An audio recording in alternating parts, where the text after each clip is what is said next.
I would like to convene a meeting of the Community Unit School District 300 Board of Education to order for Sunday, February 20th, 2022. Madam Secretary, would you please call the roll?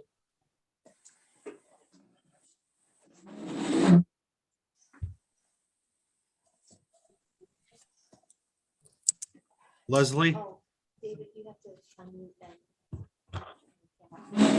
I'm unmuted. Yes, sir, I'm here. Sorry, Oh, I had a okay. problem getting in. Okay, no problem. Would you please call the roll? Yes, sir. Burkett, Present. Okay, stop, one second. We're not screwed. Fiorentino, Present. Will you stop for a second, please? Okay,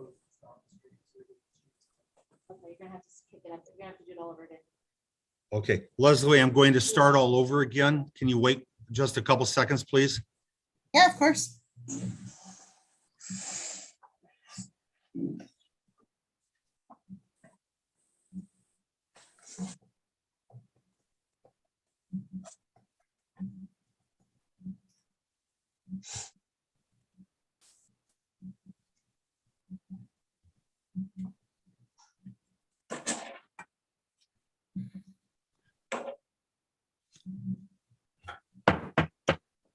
I would like to convene a meeting of the Community Unit School District 300 Board of Education to order for Sunday, February 20th, 2022. Madam Secretary, would you please call the roll? Yes, Burkett, Present. Fiorentino, Present. Lamarca, present. Scarpino, Present. Stevens,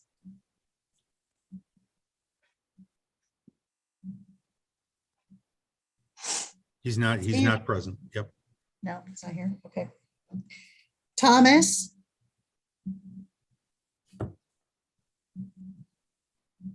Thomas. Okay, Zettler. Present. All right, Mr. President, you have 5 board members present. Thank you. We have a quorum. As president of the Board of Education, I have determined that this evening's Board of Education meeting will be held remotely due to COVID-19 pandemic concerns. In support of this decision, I am making the following findings. The governor issued his initial COVID-19 disaster declaration on March 12th, 2020, which was most recently reissued on February 5th, 2022. This COVID-19 disaster declaration currently remains in full force and effect throughout the state of Illinois. An in-person meeting is not practical or prudent this evening because of pandemic-related concerns. Our administration has received argumentative and divisive communications that have raised concerns about our safety and the safety of members of the public who plan on attending the board meeting tonight. I have confirmed that all board members participating in the meeting this evening can hear one another and can hear all discussions during the meeting. We have arranged for members of the public to contemporaneously hear all discussions during tonight's open session meeting through a web-based link that is available on the district website. An electronic recording of the meeting held tonight will also be posted and maintained on the district website. The board president and superintendent are present in person at the district office, which is the regular meeting location. All votes taken this evening will be taken by roll call vote. A verbatim recording of the open session portion of this meeting will be kept and made available to the public on the district website. The format for accepting public comments at this remote board meeting has been posted on the district website. Members of the public have submitted written comments, which will be read for up to 2 hours this evening. With that, I call this meeting to order. At this time, would you please rise for the pledge to the flag? I pledge allegiance to the flag of the United States of America and to the republic for which it stands, one nation, under God, indivisible, with liberty and justice for all.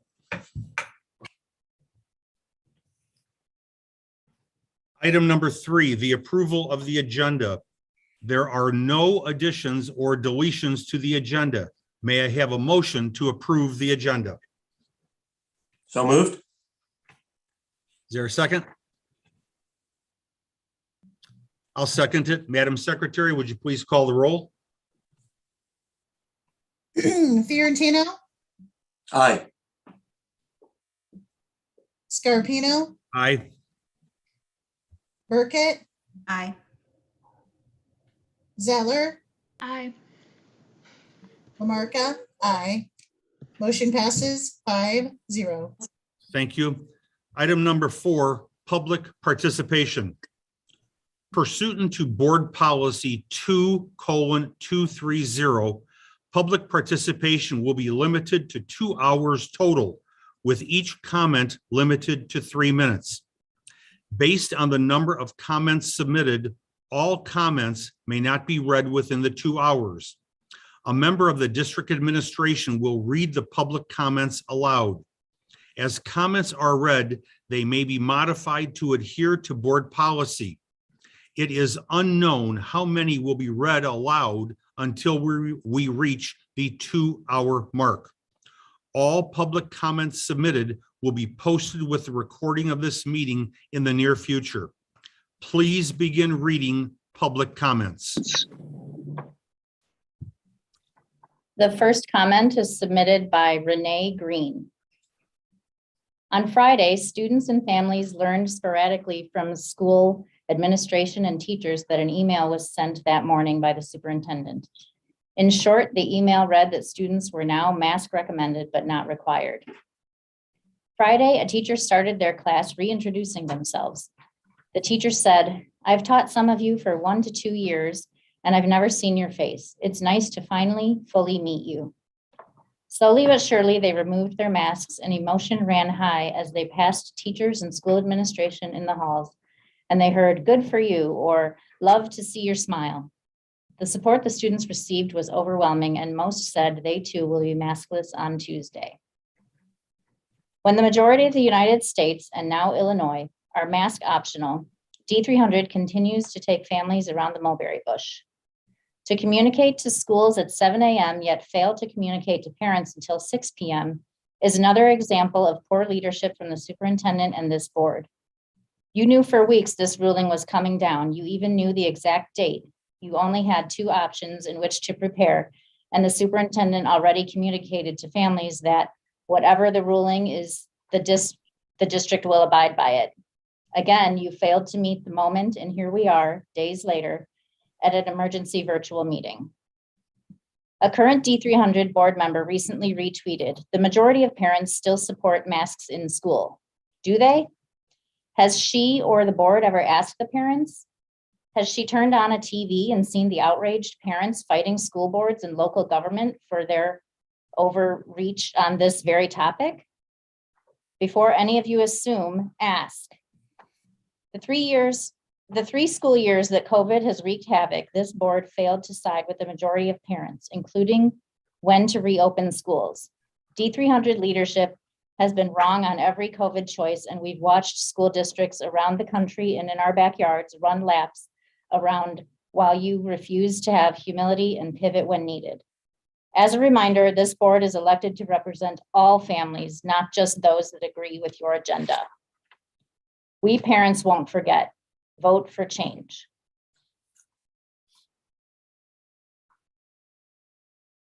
The next comment was submitted by Susan Albrecht. We have heard many tout how they follow the rules. I would like to congratulate them. Many of us aspire to a higher calling. We follow the law. We have fought long and hard to have the law upheld. We are thankful for Judge Grishow's intervention to, quote, "stop the evil." We are thankful that JCAR also put a stop to the unlawful rule that so many want to bow to. The appellate court was equally as clear when they said the Pritzker's appeal was moot. The longer the district chooses to, quote, kiss the ring, the larger the group of patriots will vocal. I want to actually thank you because your foolish stand to hold the line has created quite a large group of parents willing to be in for the fights yet to come. We may have appeared to be, quote, the fringe minority. I'm sure you have a clearer sense these days as to our numbers. You claim how you want to look for the health of all. All the while you are apathetic to the countless students you are harming. Your complacency towards our students' health will not be tolerated. These masks are harmful to so many, but you want to say you are looking out for health and want to support people as the masks come off. Where was your support for those struggling with them? You did not support them, you made it worse. Finally, a few wise words. On a warm summer's evening, on a train bound for nowhere, I met up with a gambler. We were both too tired to sleep, so we took turns staring out the window at the darkness till boredom overtook us and he began to speak. He said, son, I've made a life out of reading people's faces, knowing what the cards were by the way they held their eyes. So if you don't mind my saying, I can see you're out of aces. For a taste of your whiskey, I'll give you some advice. So I handed him my bottle and he drank down my last swallow. Then he bummed a cigarette and asked me for a light. And the night got deathly quiet and his face lost all expression. Said, if you're gonna play the game, boy, you gotta learn to play it right. You gotta know when to hold them, know when to fold them, know when to walk away, know when to run. You never count your money when you're sitting at the table. There'll be time enough for counting when the dealing's done. Every gambler knows that the secret to surviving is knowing what to throw away, knowing what to keep. Because every hand's a winner and every hand's a loser, and the best that you can hope for is to die in your sleep. It is time to fold, as you said you would after the appellate court ruling. We're waiting, hoping you don't try to hold them.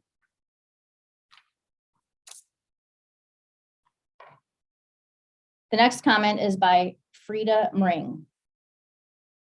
J.B. Pritzker filed an appeal on the temporary restraining order protecting students and teachers from forced masking, quarantining, and vaccines.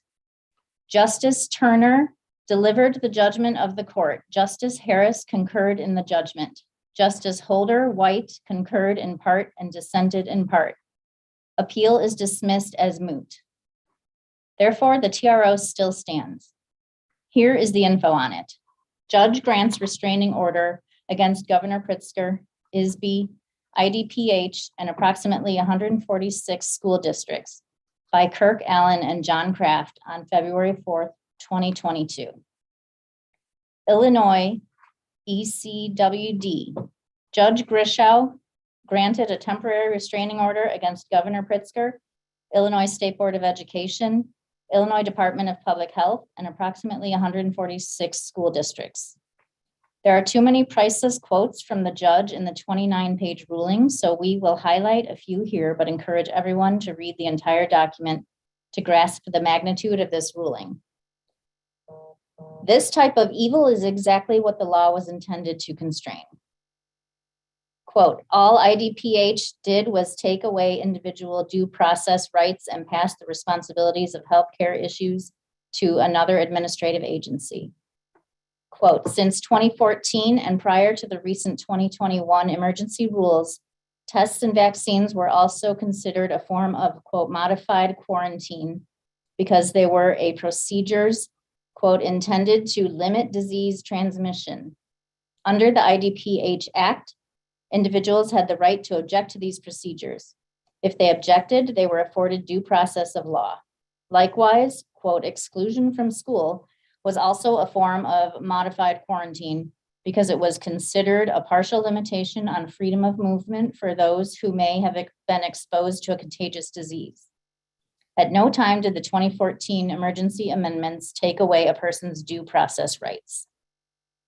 Quote, thus, absent a properly filed emergency rule from IDPH, The governor's mandate is meaningless and ISB's emergency rule exceeded its authority. Quote, how is this a threat to public safety? It is not. It is a threat to a unilateral, unchecked exercise of authority by the executive branch. Stated differently, IDPH's delegation of its authority was an end run whereby IDPH passed the buck to schools so as not to trigger the due process protections under the IDPH Act. Courts should not be fooled or misled by this egregious conduct. The judge addressed some great questions as well.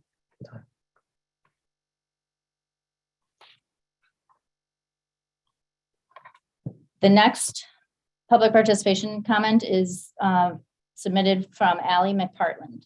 Can you wait 1 second? Ms. Lamarca, Mr. Thomas is now in the meeting. Would you please note that? Yes, I will note that. Thank you. Proceed, please, with comments. This comment is by Ally McPartland. Distinguished board members and superintendent. Sometimes in life, hindsight becomes our greatest challenge. Things did not go well last Friday, and in spite of your best laid plans to implement a smooth transition to a masked recommended environment. Sadly, the number of people unwilling to contribute to a smooth transition was enough to disrupt those plans, and I am very sorry that our students and our community had to endure that level of impatience. I, as most others, understand that there is far more to this transition than just a simple flip of a proverbial switch. That is, if we care enough to do it thoughtfully, which I believe most of us do. The process impacts many people. It impacts the staff we have available to teach our kids. It impacts the number of kids who might still need alternative options to in-person learning. It impacts the number of subs we have available to cover for missing staff. It impacts so much more than just the people demanding a certain result with little care for the ramifications for others. Let us not forget that it has only been a few weeks since the COVID metrics have trended in such a positive direction. I know a lot of us will be happy to see the COVID mitigations go. I know that most of us are happy to be patient about the process. I am sorry there were some members of our community that did not care about the importance of that process. I am sorry that there were parents willing to teach their kids that the rules don't matter as long as you disagree with them enough. I am sorry that something as simple as a mask has come to symbolize such vitriol and division. Still, I believe in keeping your chin up. It doesn't matter what happened yesterday or the day before that, so long as you start each new day with optimism and a new plan. This is what I teach my children anyway. I am optimistic that our district will get through this so we can continue to focus on what truly matters, which is focusing our attention on educating our children. When the time is right, this whole struggle will be in hindsight, and while none of us will be able to change what has happened in the past, each of us has the choice to decide what will happen in our future. It is my sincerest hope that we will push aside the anger and division and instead choose a path toward unity for the sake of our kids and our community. The next comment is by Rhett Wittenblue. Pritzker is, quote, out of the picture. Devore responds to dismissal of COVID-19 school mandate appeal. Hot Topics by Heather Isringhausen-Javillo, February 18th, 2022. Greenville attorney Tom Devore, who represents the Illinois students and parents suing Governor J.B. Pritzker over his COVID-19 mandates for schools, responded to the 4th District Appellate Court ruling saying Pritzker is, quote, out of the picture. In a Facebook Live video shared by Devore on February 18th, he said the plaintiffs are really just dealing with the school districts now, after the appellate court released its February 17th Rule 23 decision. Devore, who also founded the American Freedom Society, addressed the court's statement that school districts have independent authority. Justice John W. Turner wrote in the appellate decision, "We note the language of the TRO in no way restrains school districts from acting independently from the executive orders or the IDPH in creating provisions addressing COVID-19. Thus, it does not appear the school districts are temporarily restrained from acting by the court's TRO." Devore said that while a school district's independent authority is absolutely true, that independence does not give them the authority to violate the due process rights of students and staff. He said that Sangamon County Judge Raylene Grishow's order granting a temporary restraining order on COVID-19 mandates in schools holds that school districts can't just do whatever they want. Illinois Education Association President Kathy Griffin said Grishow's order, quote, sent schools into chaos, but called the appellate court's remarks on school districts' independent authority, quote, a bright spot in the decision. Grishow's February 4th order, which was upheld when the appellate court dismissed Pritzker's appeal as moot, states that the Illinois Department of Public Health Act gives individuals the right to object to modified quarantine procedures and affords them due process of law in those instances. She specified that at no time did the amendments to the IDPH Act in response to Ebola in 2014 take away a person's due process rights.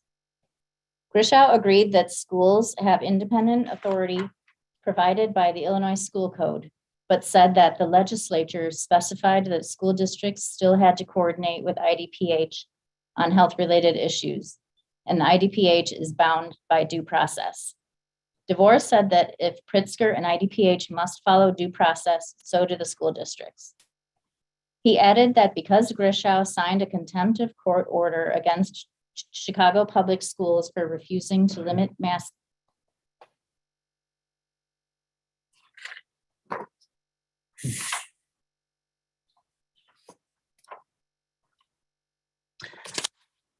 The next comment is from John Constanti. There are almost 600 Illinois school districts that are fully mask optional. However, District 300 is still holding our children hostage for $33 million in ESSER funds. Here is a list of school districts that have finally done the right thing by being mask optional. El Paso Gridley, Unit 11, 303 St. Charles, Addison D54 Schools, ALAH Arthur Community Unit School District number 305, 4 schools, Albers, All Saints Academy, Amboy 272, 3 schools, Andrew, Antioch, Anquin, Arlington D25, Arlington Heights D214, 13 schools, Athens, Auburn D10, 3, Aurora Christian, Barrington, Barry Western, Bartlett, Bensonville Diocese, 31 schools, Heron, Belleville Grade School, Bennett Academy, Benton, Blue Ridge 18, Bolingbrook, Bourbonnais District 53, Bradley 61, 3 schools, Brer Material, Brimfield 309, Brown County, Brussels CUSD 42, Buffalo Grove, Cambridge Allwood, Camp Point Central, Canton Union, Carville, Carmel Catholic, Carterville, Carthage Elementary, 317, 2 schools, Central CUSD, 3 schools, Huron, Charleston, Christian Life Schools, Clifton Central, Clifton CUSD 15, 5 schools, Cole City School, Columbia, Coggerville, Eureka, Goodfield District 140, Conrad E. Junior High, Cornell Grade School, Crab Orchard, Crystal Lake 155, 5 schools, USD 10, 12 schools, D1, Astoria, D127, 2 schools, CUSD 10, D181, 4 schools, D186, 33 schools, Stockton, D207, D23, Prospect Heights, 4 schools, D54, 21 schools,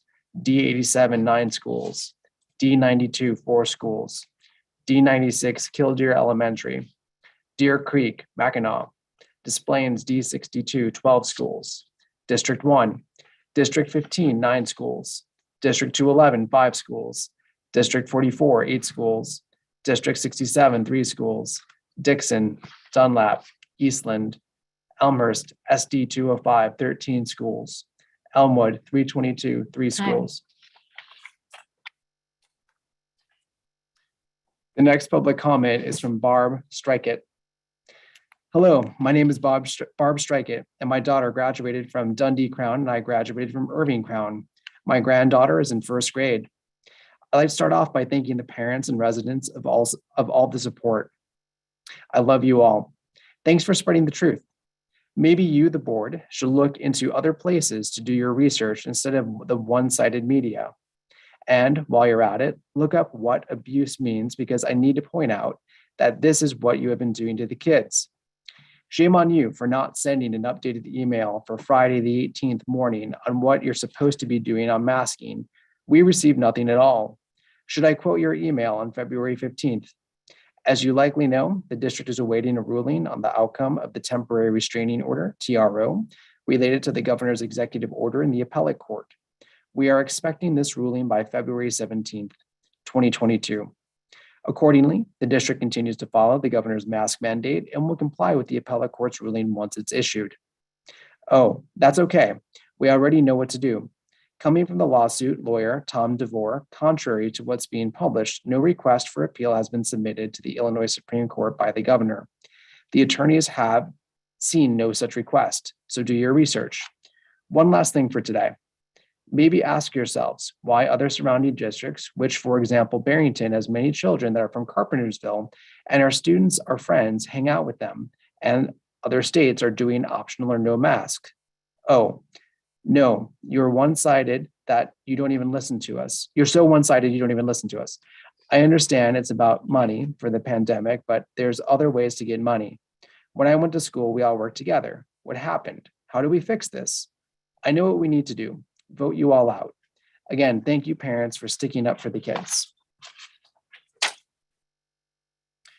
The next public comment is from Christina Constanti. The following statement is from my son, who is one of the 20,000 students in District 300 who is holding hostage. My name is, and I am in first grade at Gilbert's Elementary. When my mom came to school and told me in the office I didn't have to wear a mask, I felt good.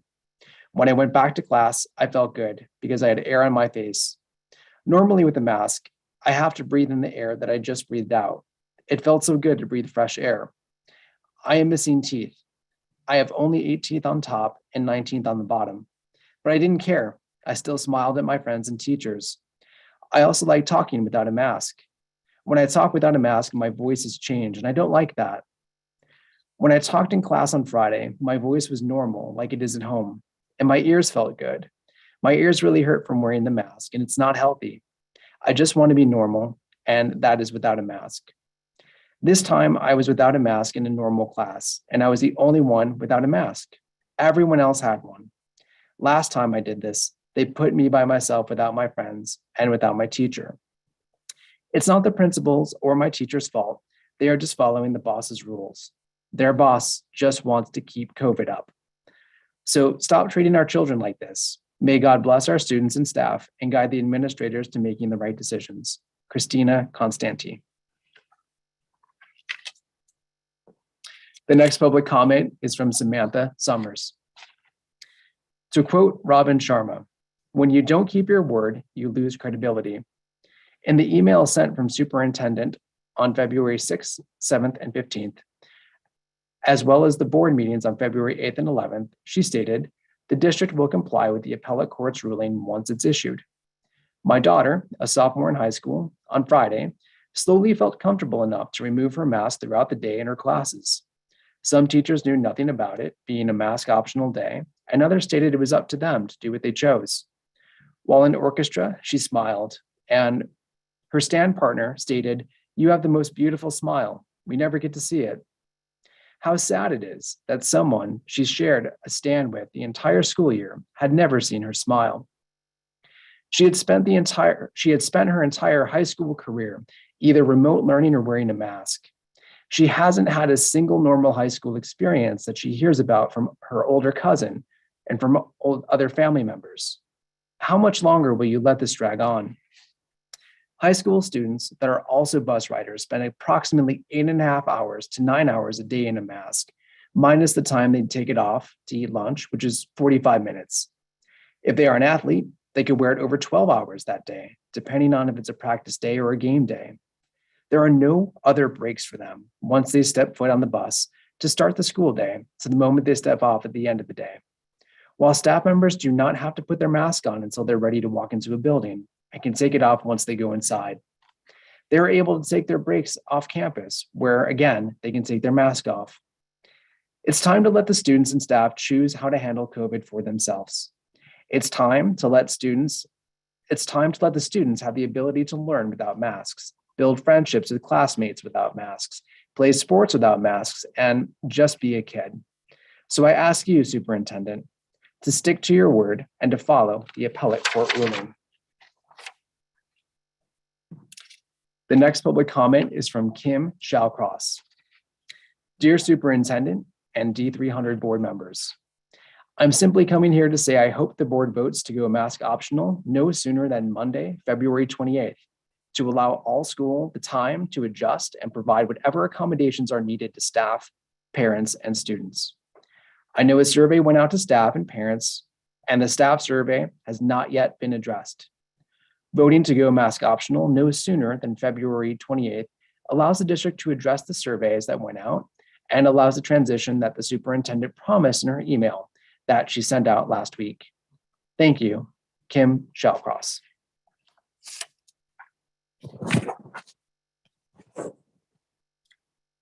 The next comment is from Curtis Flint. The governor, school board, and health department continue to use schools responsible for being responsible for spreading COVID. Meanwhile, professional stadiums, bars, and concert arenas have less than 10% of mask compliance, and they have no accountability for packing people in. Illinois professional athletes go maskless nightly while our athletes must mask up in less full gyms. Time to give the students, who in my opinion will be more respectful than most adults in the state, the power to choose. I have firsthand experience the anxiety mask wearing has caused a lot of children. I almost lost my daughter.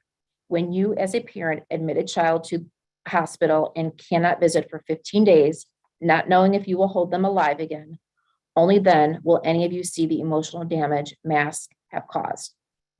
In closing, mask must be a choice for each family. Also, I suggest the board up the penalties for any student that bullies another for either wearing or not wearing a mask. The next comment is from Stacy Palmer.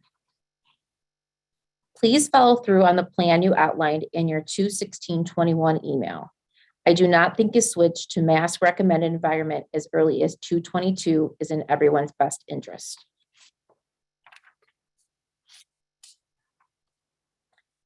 The next comment is from Lauren Flam. The other day, I saw a post on D300 discussion board comparing the anti-masking parents to tantruming toddlers screaming for candy in the checkout aisle. I completely agree, except it's not the parents on the anti-masking side of the aisle. It's the school board and superintendent who didn't receive the outcome they were expecting from the appeal and now are trying to again shift the goalpost to end forced masking in school. I'm the parent of a 4-year-old child who has significant speech delay. For the first half of this school year, his amazing teacher told me that he was not engaging with other children. He preferred to sit with her, and it was her belief that it was due to the masks and his frustration with the fact that it was difficult to understand him with the mask on. She also stated that even she would have difficulty understanding him and would give him 2 or 3 tries before asking him to lower his mask to see his mouth and figure out what he wanted to say. He has come so very far, thanks to being blessed with the most amazing speech therapist possible. But every day is still a struggle for him. Just today, we were in the car playing Guess That Animal, and neither my translator, his 7-year-old sister, nor myself had any idea what animal he was trying to say. How long are children like him supposed to suffer because someone in his class possibly could see their immunocompromised relative, and that's a slight possibility that just maybe that child spreads COVID to said relative? Do children like my son not matter? Should he enter kindergarten, 1st grade, still struggling to be understood? Speaking of my 7-year-old, she has severe asthma. I would send her maskless in a heartbeat. I would have sent her maskless last year. and uses her rescue inhaler daily at school, and I get calls and emails constantly asking why. Do you know how often she uses it at home? Next to never. I am certainly no asthma and allergy expert, but I can't imagine what it is over her face, impeding her ability to breathe freely, that might be causing the issue. You repeatedly promised that you would abide by the appellate court decision. Their decision is that there is no school mask mandate, thanks to the JCAR decision. It was never, we will abide by the decision if metrics are good. It is time to end this, not temporarily, but keep them on the back shelf if things worsen, but permanently. Do you know how happy the older children were to go maskless on Friday? And now you want to take that away from them, go back and forth? Enough is enough. This is too big a burden for children to bear. They have done their part, end the masking and close contact today. The next comment is from Jessica Wigstone. Good evening. I want to start out by saying thank you to the board, superintendent, and all D300 staff and teachers for their hard work and dedication. I and many others appreciate it very much. That being said, I feel as if this meeting is unnecessary. Our feelings, opinions about masks and COVID mitigation should not matter. Facts should. I would like to recite some facts for everyone. It's the fact that we still have an entire population unable to be vaccinated that do attend our schools and the preschool, pre-K programs. There are 1,800 students considered high risk. We are in the midst of a teacher shortage, and we are only just seeing a downtrend in positive COVID cases. Those facts, along with the recommendations from the CDC, AAP, Illinois Department of Health, local health department, etc., are what should be used in making COVID mitigation decisions. The district should not base mask/COVID mitigations off of what people's opinions and feelings are, what other districts might be doing, or what other states are saying they have done. I would like to suggest that the district come up with COVID positive thresholds that will indicate if the district should be mask mandatory, mask recommended, and mask optional that is based off of guidance from experts, especially since positivity rates are ever changing and masking mitigation might not always be 100% necessary. The most important goal should always be that we are keeping all students and staff safe. Thank you again for your time and all your hard work. It is very much appreciated. I hope everyone has a good evening.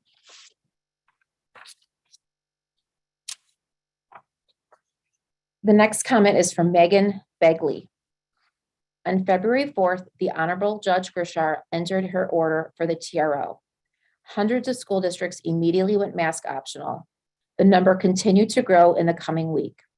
D300 is now in the severe minority of not updating their mitigations in accordance to the judge's ruling. It is now more than 2 weeks since the ruling, and we have not been given proper updates.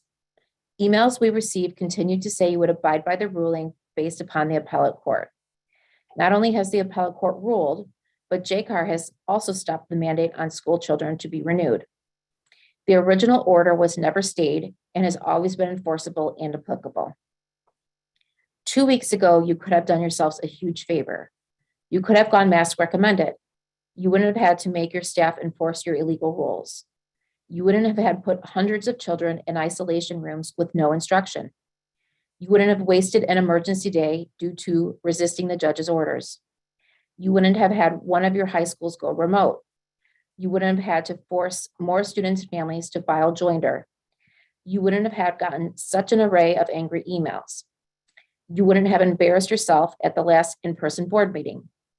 You wouldn't have had a day where you did not inform parents you were not enforcing mask rules. You wouldn't have even needed to be calling this emergency remote meeting. Those were the choices you made and the consequences of your actions. Judge Grishar clearly stated you cannot put children in any kind of modified quarantine without due process of the law. Although she and the appellate court stated that the board may make their own rules, that does not mean you can make illegal rules. All I can say is that at this point is thank you for waking up so many parents. You are no hero. You have proven your inability to lead this district.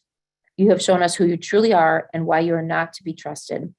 The last thing I will say is maybe it's time to reconsider who we have legally representing the district. They have been misrepresenting the law and are not doing so in the best interests of the children.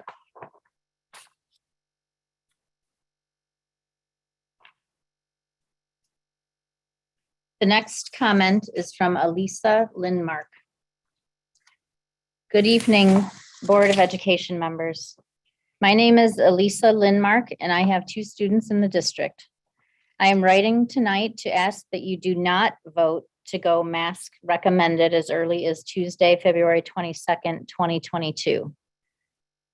Per the email the superintendent sent parents on Wednesday, 2/16/22, a specific date had not even been mentioned yet. In the same email, parents of immunocompromised children were asked to submit a questionnaire. It is essential that an adequate amount of time be given for these families to respond to the survey, the district to follow up on it, and the parents of these students have time to make other education arrangements if necessary. That cannot possibly happen by next Tuesday. If you can bend over backwards for the past few weeks for parents sending their children to school maskless in protest, you can give the same consideration to the parents of our immunocompromised students. Let's not forget that the vaccine is not yet available to children under 5. How many children under 5 attend the district's preschool program? Not to mention the siblings of students and teachers who fall into this age group. I feel we should wait until everyone is able to protect themselves against this virus before we look at going mask recommended. While I see a light at the end of this tunnel, I don't think we are quite there yet. I also want to apologize to the entire district on behalf of Hampshire. We moved to Hampshire in June of 2016, and we're looking forward to raising our children in, quote, a nice, quiet town. When the pandemic started, many residents and businesses in Hampshire never took proper mitigations to keep themselves or others safe. I think it's safe to say that for many, school was the only place they were required to adhere to the mitigations. It is not surprising that the majority of the pushback over masks is coming from parents and students in Hampshire. Please know that not all Hampshire residents are this selfish. Some of us have been taking this pandemic seriously from the beginning. I hope we can soon move on from discussing masks and get to discussing the real issues that our students face in Hampshire. Please continue to keep our children as safe as possible in an in-person learning environment. Thank you for your time and consideration. The next comment is from Jennifer Hoffman. Good evening, board members and superintendent. You have clearly shown that your penchant for power supersedes your ability to do what's best for the children of our district.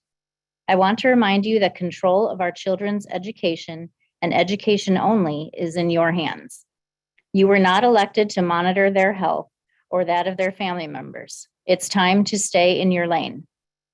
On February 8th, my child went to school maskless, as the TRO clearly stated that Pritzker, ISB, and IDPH had overstepped and their mandates that you were desperately trying to enforce were null and void. Do you truly believe that the mandates were only void for those listed?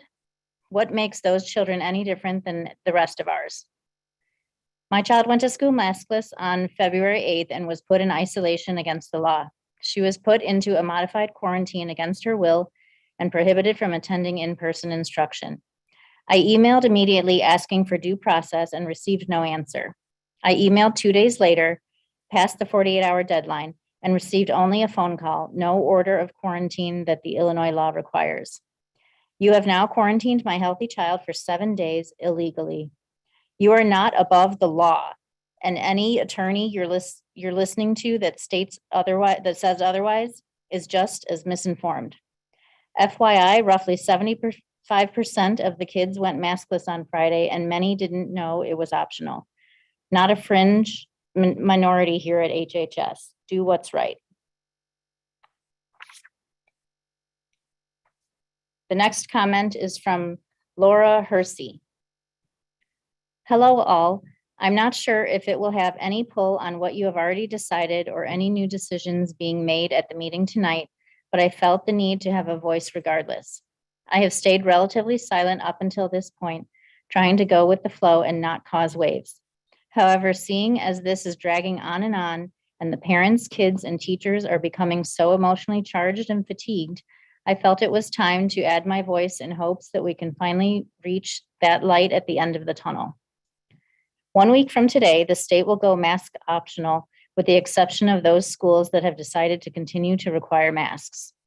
Our kids will be able to go to stores, movie theaters, playgrounds and parks, sporting events, restaurants, etc., without masks being required. Parents will be able to make the choice for their families on how they ride out the rest of this pandemic and how they live through the endemic.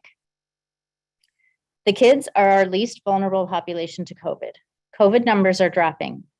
You can see this from multiple news sources. Schools around the country are going maskless or mask optional, and a number of states have been mask optional this whole time.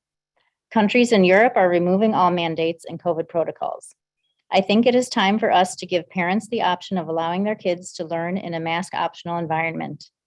Our kids will need to ease into a life of lowering their masks, especially for those young children like mine who have spent more of their childhood masked than unmasked.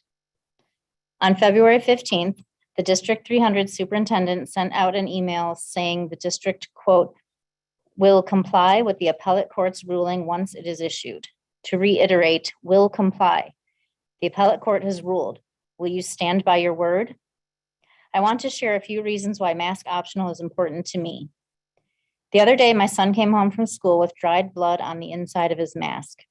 My son suffers from nosebleeds, but this one went unnoticed by staff since he is masked. Earlier this week, my son told me, sometimes I get in trouble for pulling down my mask, but I have to because people can't hear me. I hear him, and I want District 300 to hear him too. A soft-spoken 6-year-old child with a soft-spoken parent whose voice still matters. We have the right to be heard. Personally, I spent 10 years of my childhood being pulled out of regular classes for speech therapy. I was bullied due to my speech impediment. Now both my children have needed speech therapy as well for developmental delays. I worry about what long-term effects these masks may have on these critical years of speech development. It is time to give parents and children the option.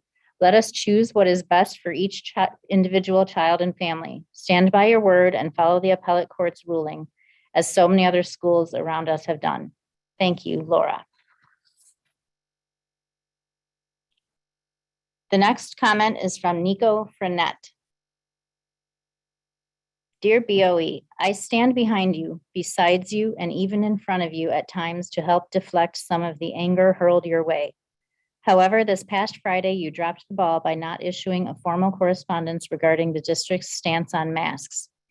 Now, I'm not angry enough to write poetry, give a powerful sermon, get booted from a virtual meeting, or bust out in song.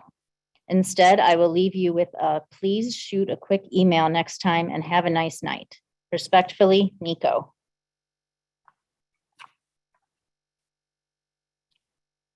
The next comment is from Ashley Stryker. My name is Ashley. My husband and I have been residents of D300 for over 12 years and have 3 children ages 7, 10, and 13. We were just starting our family when we moved here. A lot has changed. Even more so since the majority of you had young kids. I realize the 5 of you who do not have school-aged children have served on this board for several years. And it is you 5 who are clearly out of touch with what we've been telling you for months. Nearly 2 years ago, the world was turned on its head. You had put out a survey to the parents/guardians, and just before the start of the 2021 school year, the board went over the results. Not only did you disregard the overwhelming majority of what the parents wanted, you let your personal opinions and distress dictate your decisions. I had hoped that this school year would be better. Unfortunately, you still hide behind your fear. Despite all your promises and everything this, quote, fringe minority has been telling you, masks are still demanded and those gnarly plexiglass dividers still sit in my children's lunchroom. When school is not in session, we see family and friends without masks. I see clients face to face and my husband travels for work. Why in the world is it so scary to allow the district staff and parents to make their own choices?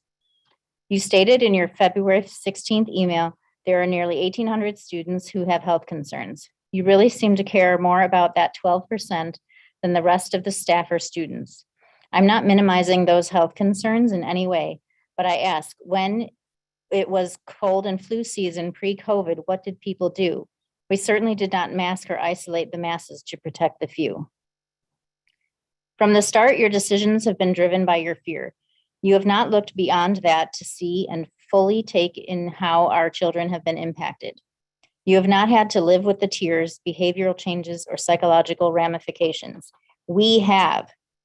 You don't know what it's like to have your 10-year-old daughter dread being away from you, her comfort zone, for her to feel judged by other students, even if they aren't actually judging her. My daughter has developed such severe anxiety, she needed medication. At 10, her anxiety manifests into physiological symptoms and then creates a snowball effect where this bright, kind, cheery girl now suffers from panic attacks. The children in the district have somehow become your fear. It's time to remove your disruptive fear off of our children. It's time to finally listen to us.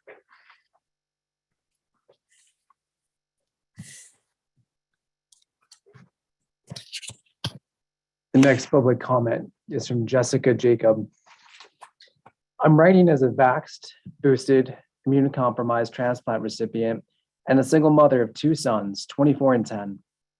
We only started to become more comfortable about returning to a life of normalcy after our entire family was vaccinated. Please take a second and let that last statement sink in. But this isn't about my family or me right now. In fact, for our household, the entire pandemic has been a 2-pronged approach of effectively managing our family's health and remaining committed to the role we play in social responsibility. As of now, there's a population of people who cannot be vaccinated. It seems disgustingly selfish to ignore that population of people simply because some people are tired of masking. I can't wrap my head around it, nor do I wish to try. To be clear, I'm tired of masking as well, but I refuse to put my wants before the needs of others who are not yet protected by a vaccine. There are 1,800 students in the district who cannot be vaccinated, and there are family members of the entire district, and these students will go home to, and they cannot be vaccinated. I'm not sure where the confusion comes into play. With all due respect, this seems like a no-brainer. Are you no longer concerned about these people? Did these people somehow become less important, valuable, or worthy of comfort, good health, and potentially life just to appease a group of loud, angry parents? If we transition to mask optional before the experts say it's time, I hope you have an answer for these people. I hope you're able to find a kind and effective way to let them know that they all mattered less simply because angry parents were so loud and disruptive that you had to cave. I hope I never have to see that communication piece. And more importantly, I hope you never have to waste academic resources to construct it. By design, my speech today does not include data or expert opinions in an effort to convince you of what's right. I'm confident you all know what the right answer is. You've been living it for a few years now. Instead, I pose this question. Will you all be brave enough to make the right decision that's now only become a tough decision because of a few angry parents and politics? I hope you all honor your role in social responsibility and population health by remaining mask mandatory until the experts say it's time to make the move to mask optional. The vulnerable are absolutely worth it, and they deserve it. As always, I thank you for your time and continued efforts as our superintendent and Board of Education members. Be well. Start. The next public comment is by Dean Gallagher. To start, let me reiterate that I continue to stand in support of the board's action throughout this ordeal. There's been nothing about this that has been straightforward or simple. To have a small group in vocal opposition to virtually every action you've taken in the past 2 years has, I'm sure, only complicated matters. It's easy for someone to be steadfastly critical about every step taken when your only time investment is to steep yourself in conspiratorial swill. And make no mistake, they have been vocally opposed every single COVID decision that has been made from the start. The decisions made regarding our district overall, our kids, the teachers, have been overwhelmingly well thought out and considered. That's one of the reasons that the decision made on Friday was so jarring. Since the district's determination on when to transition to mask recommended environment was still pending, it's not clear why mask wearing was not continued to be enforced on Friday until a final decision was reached.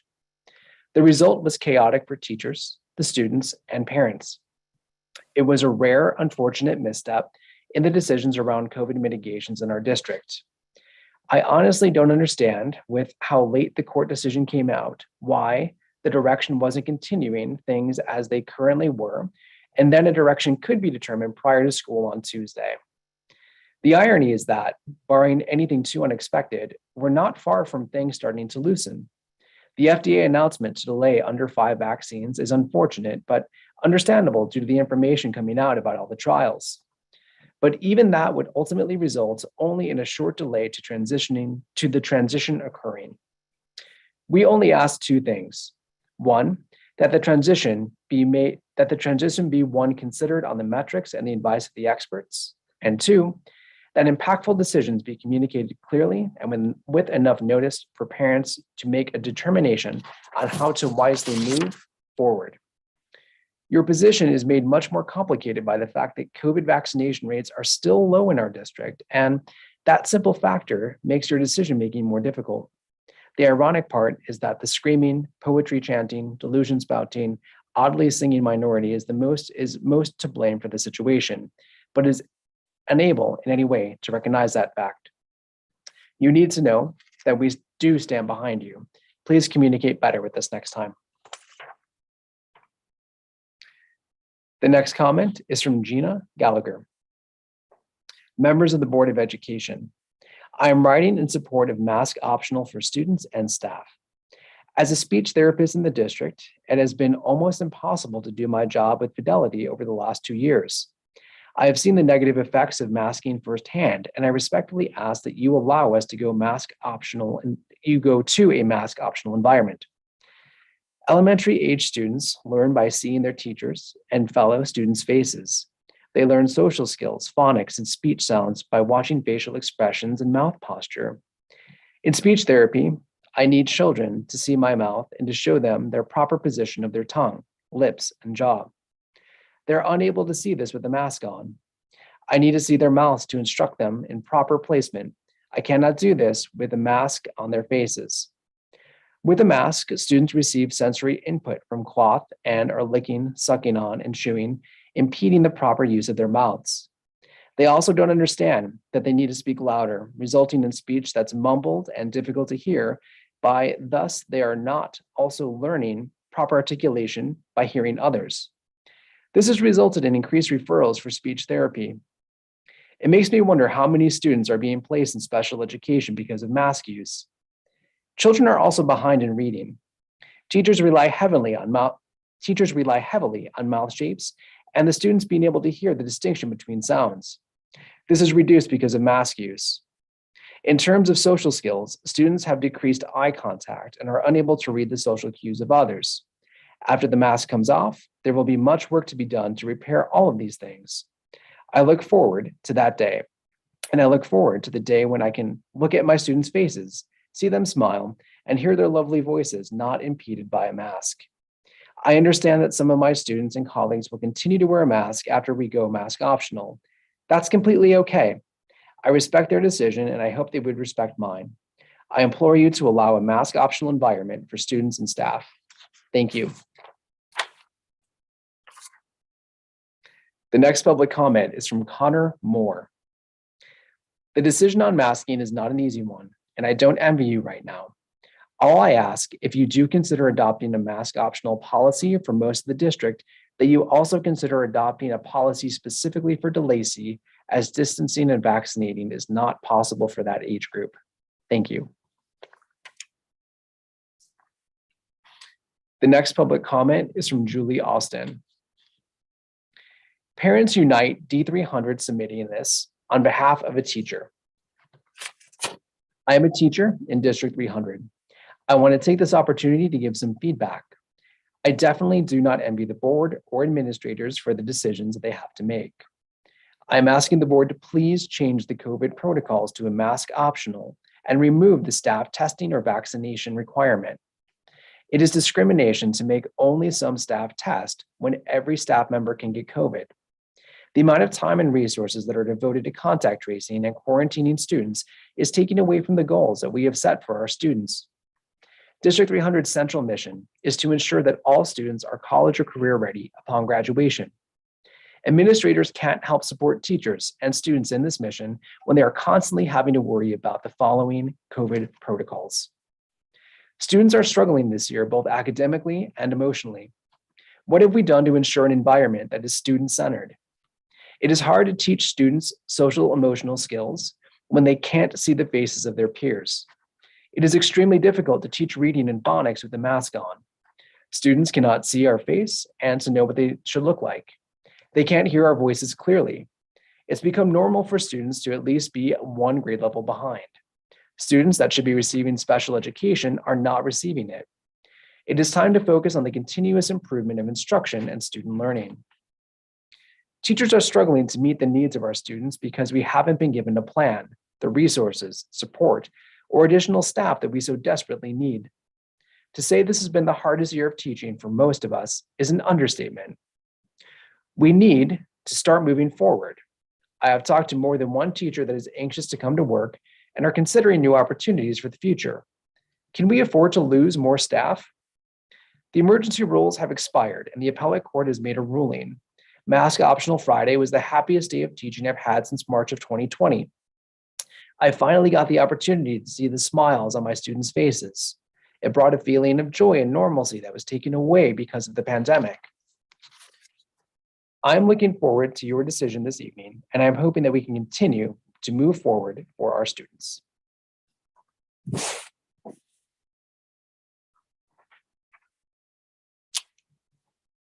The next comment is from Dave Shellcross. My name is Dave and I live and work in the community. I work at a local hospital and pharmacy and have been on the front lines these past 2 years. I humbly request to extend the mask recommended mandate until the earliest of 2/28/22 for 2 reasons. First, it is now better understood that children are not only vectors of COVID transmission, but can also contract the virus like adults. Second, as a result of the first reason, delaying going mask optional will better protect the children's loved ones who are immunocompromised, elderly, and have breathing disorders, or who cannot afford to be sickened, and also allow for the transitional time that we promised in an email the superintendent sent out last week.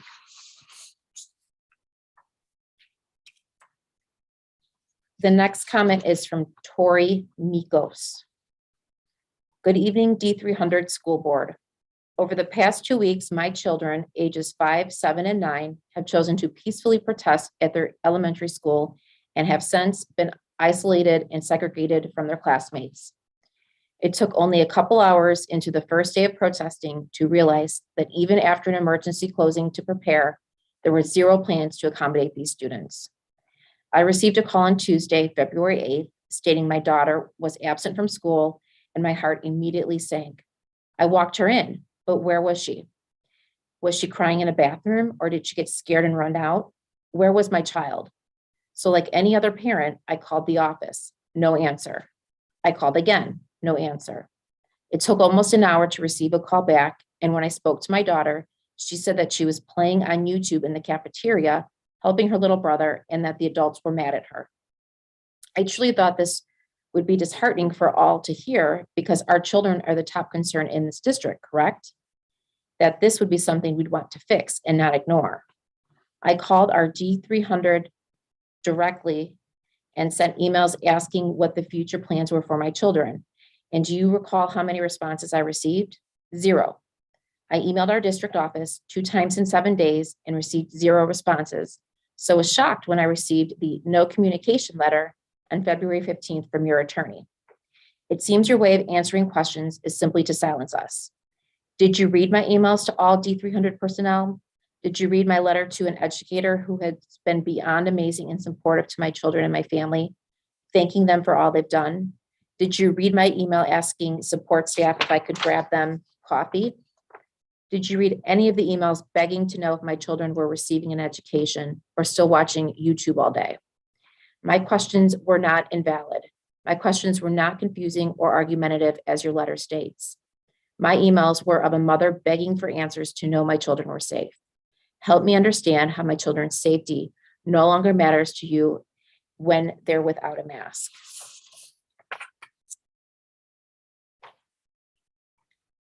The next comment is from Nicole Peoples. My name is Nicole Peoples, and I'd like to point out D300 is only one of a few districts who all have the same attorney that believe the judge authorized them to implement mask and exclusion policies without due process. The judge never did such thing, and I think it's time D300 gets new attorneys who can interpret the law correctly instead of continuously telling their clients to blatantly disregard it. Also, in case you're going to make a statement that you're going to wait to go mask recommended until the Supreme Court appeals the decision, you should know before doing so, contrary to what's being published, no request has been submitted to the Illinois Supreme Court by the governor. If the governor is appealing, he might want to let the attorneys know instead of the press.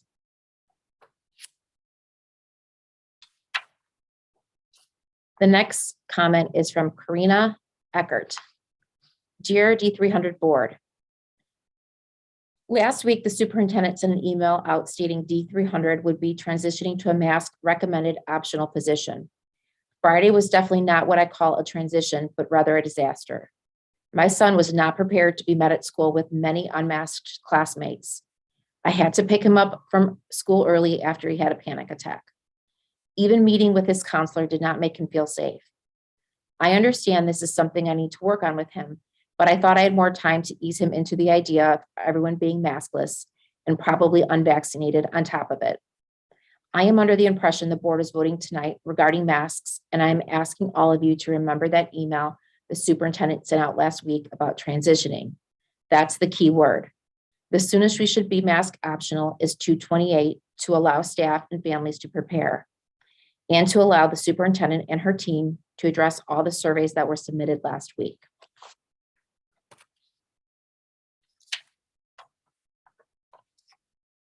The next comment is from Stephanie Fellinger.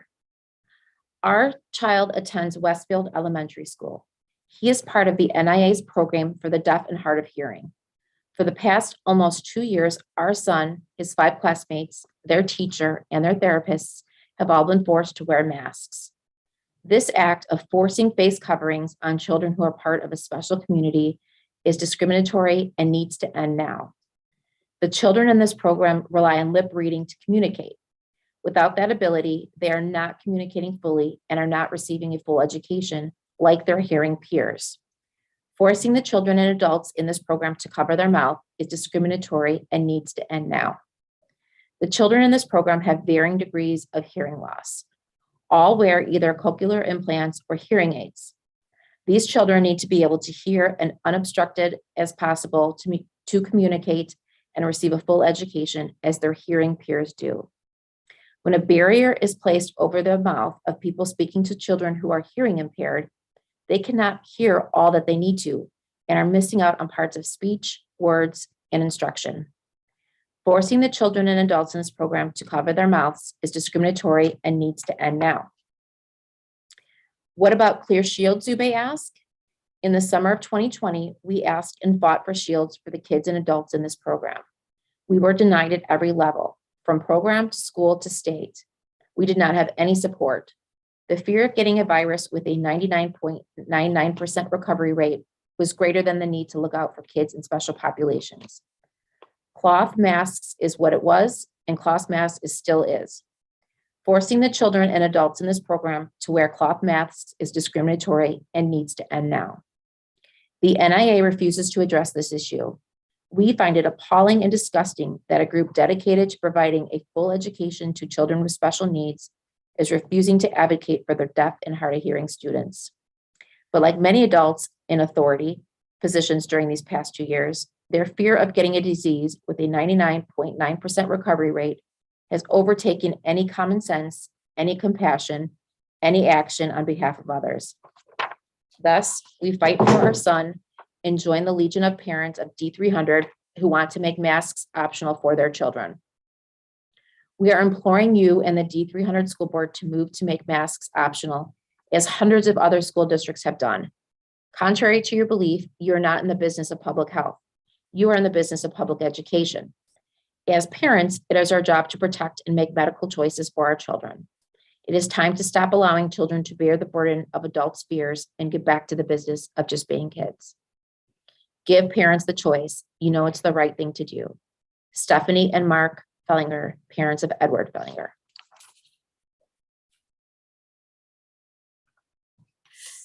The next comment is from Raymond Cardenas.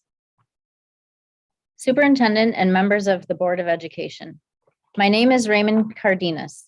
I'm an educator in our school district. I have had some reservations about sharing my perspective as it pertains to our COVID-19 mitigations.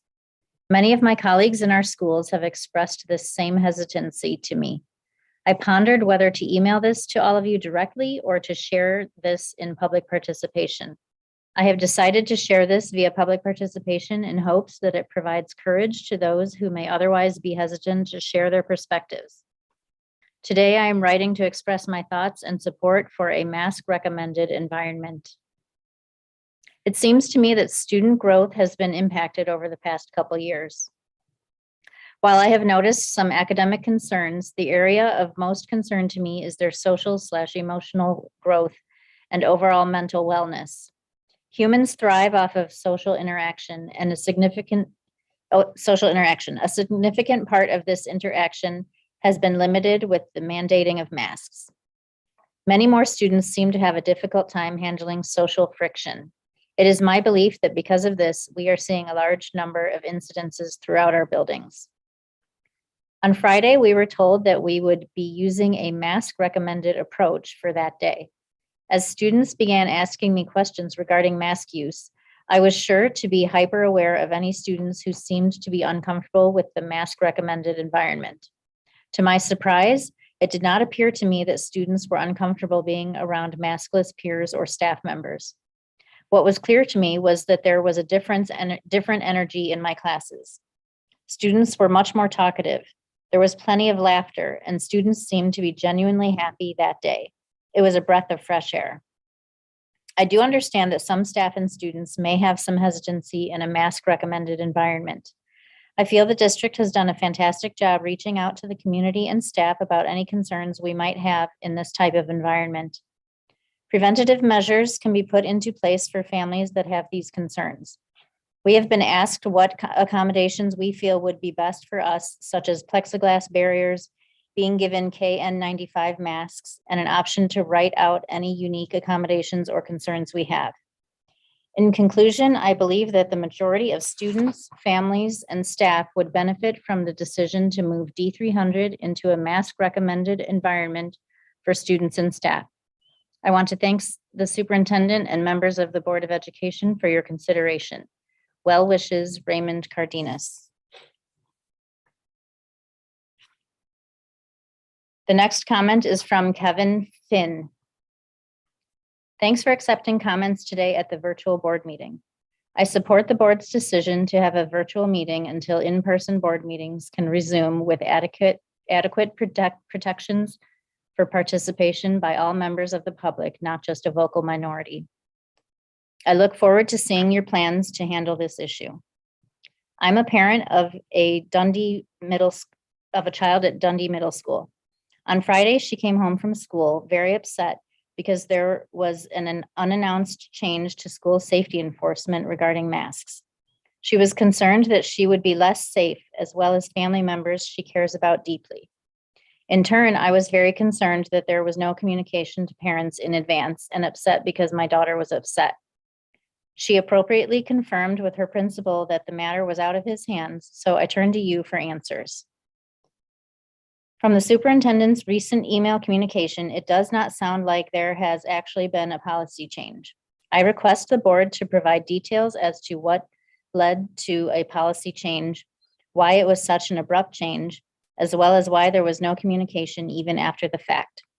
In public comments at the prior virtual board meeting, I asked that the board have D300 level COVID-19 mitigation procedures already implemented in the event of a change in the legal requirements for our state. This was a missed opportunity for a smooth transition, and I think we should be able to do better. With all due respect to the difficult circumstances, you have a responsibility to plan ahead with some options. My family is concerned that my daughter may not be able to go back to school safely if there are not clear standards in D300 for any future change to a mask recommended environment. I call on the board to institute clear Data-driven, science-based, accountable, and transparent policies for any change to mask requirements. This will enable families, staff, and administrators to make fact-based safety decisions. Other nearby districts like U46 have already communicated their plans. I encourage D300 to get ahead of the issue with your plan now, rather than being swept along by events. Thanks for reading. The next comment is from Sharon Fetting. Dear Board, why are you doing the board meeting virtually? There is no reason for virtual unless you are afraid to face the parents who have been fighting for mask optional for the last year and a half. The parents should be able to confront their board members in person. The masking of our kids is over. COVID will be here forever, just like the flu. Everyone needs to move on with their lives. For the parents who claim their children are immunocompromised or with health concerns, my question to you would be, what did you do before COVID? Kids need to see people's faces and expressions, especially the grade school kids. Just last week, the CDC quietly lowered the standards for speech in early childhood development from 50 words at 30 months rather than 24 months. We cannot continue lowering standards for our kids because of unnecessary lockdowns and masks. The school has had kids and teachers masked and they are still getting COVID because the masks don't work. The science has proven this. If the child or teacher wants to wear a mask, feel free to do so. Freedom of choice. However, my child will not be wearing a mask. If that makes you uncomfortable, then wear 2 masks. If you really believe the masks work, you have nothing to be afraid of. There is nothing more to discuss. The kids have mask optional, or as the board likes to phrase it, masks recommended. There will be no segregation or intimidation of any kind in D300. JCAR did not extend the emergency order and Devore won his case. God bless America. Sharon Fetting. The next comment is from Sherry Brown. My name is Sherry Brown and I have 4 children that attend schools here in D300. This message is not for the board, but for the community that is listening. I'm not speaking to just a portion of the community, but to everyone, regardless of your beliefs, opinions, or political party. I, along with many others, have been sharing our concerns with the board for over a year, some longer. When COVID entered our world, there was so much fear. I admit I was scared at first. Most of us were. The news continued to update everyone of daily deaths from this virus. Stay home, they said. 2 weeks to flatten the curve, they said. Wear a mask, they said. If you do these things, you will be safe. I listened. I obeyed. Then, after 1 year of this nonsense, I started to open my eyes. I followed the rules, but still got COVID. My whole family did. So if masks worked, why didn't they protect us? I started to question many things. I asked myself, why are people so afraid? For those of you sitting in the back, let me tell you, it was intentional to make you afraid. When you are afraid, you will do whatever those experts tell you to do. But secretly, they are taking away your freedoms. And by the way, they aren't experts. They are government officials. Did you hear that?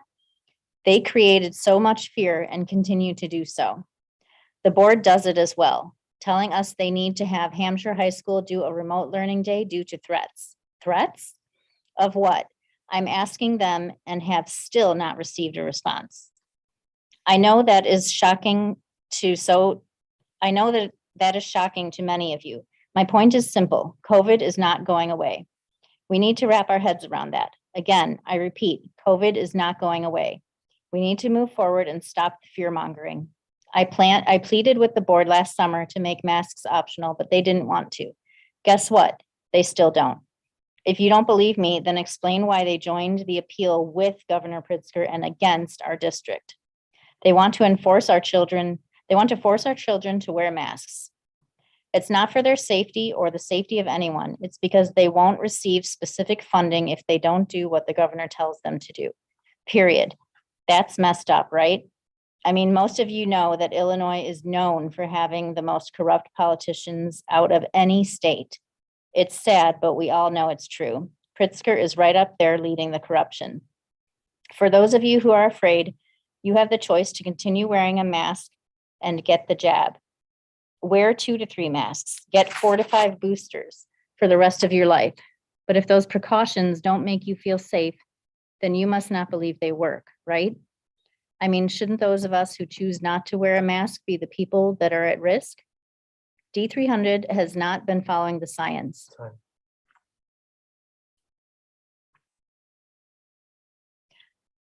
The next comment is from Mary Ellen. Dear Superintendent and D300 board members, one of my children works in the district and I live with them. I am immunocompromised with many health issues. To my understanding, the appeals court ruled late Thursday night that the case was moot, meaning dismissed, and that decisions about how to move forward regarding masks fall solely on the board and superintendent. It is my understanding that there will be a vote at tonight's board meeting. As you vote, I hope you will consider a few things: your staff, your students, your immunocompromised staff and students, and the fact that the superintendent sent out an email last week clearly stating that there would be a transition to mask recommended. I support mask optional, but also support a smooth transition, which is not what happened Friday. Ideally, the district will take a minimum of a week or more to address the safety and concerns of staff and families and announce a proper transition to mask recommended. Thank you, Mary.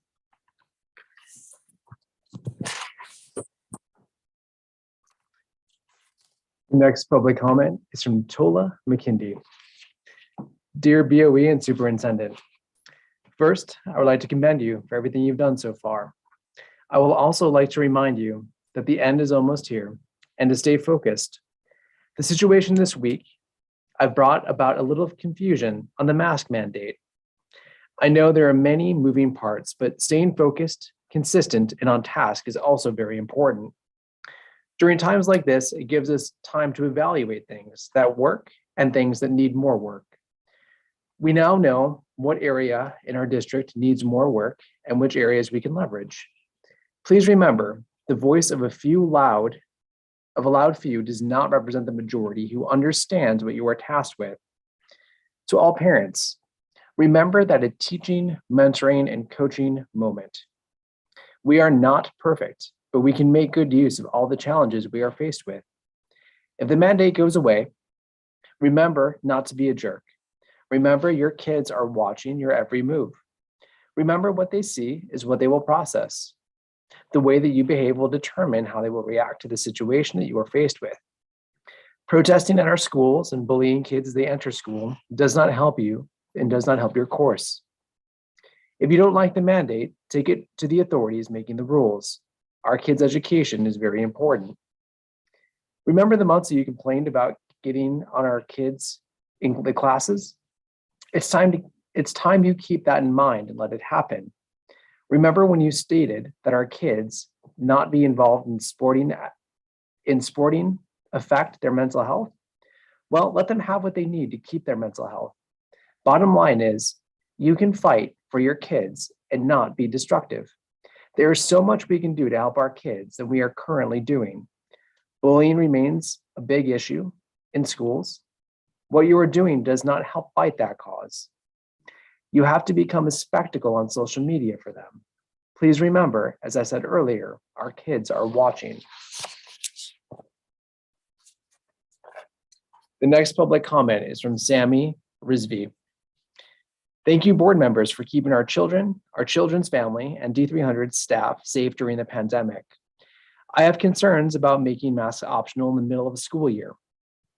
I'm not worried about my kids or my kids' friends who have basic knowledge of transmissible disease and therefore have absolutely no problem wearing masks. Like wearing a seatbelt, driving, or wearing a hockey mask while goaltending, it is there for protection. A hockey puck to the face does not follow a political agenda. Getting tossed from a vehicle at 60 miles per hour does not care about social media conspiracies or anti-seatbelt chain emails. No doubt that seatbelts save motorist lives. No one can deny that hockey masks save goalies' faces. Some of us need to stop kidding ourselves and realize that masks and hygiene prevent transmissible diseases during a global pandemic. Thank you to the silent majority who have gotten vaccinated, making our infection numbers go down. I know my children will do their part in making sure that they protect everyone they know and love for the remainder of the school year. They will assist in making sure our numbers come down to a safe level where all children feel safe and not wearing masks in the school setting. Why not make everyone feel safe and not cause divisions in our schools between the masked and the unmasked children? There are plenty of unnecessary divisions with American adults today. Why start to divide the kids at an early age? Let us start the new 2020-2023 school year, possibly without masks, because our COVID case numbers are at a safe level and not because one side of the argument is louder. Thank you for listening. Sammy Rizvi, father of 2 D300 daughters. The next public comment is from Tim Gallagher. As always, we will abide by and support decisions made by the board. We know a lot of time and thought goes into making these very difficult decisions, and no decision will have 100% agreement among parents. We all know this makes these decisions difficult, and I can emphasize with that. However, I think it is fair to ask that decisions made leave time for us all to adjust them. The last minute decision on Friday left a lot of people scrambling, and there was a lot of frustration and confusion. The timing of the decision also makes it appear that the adjustments were made due to the loud and constant complaints by the anti-masking, anti-vax crowd.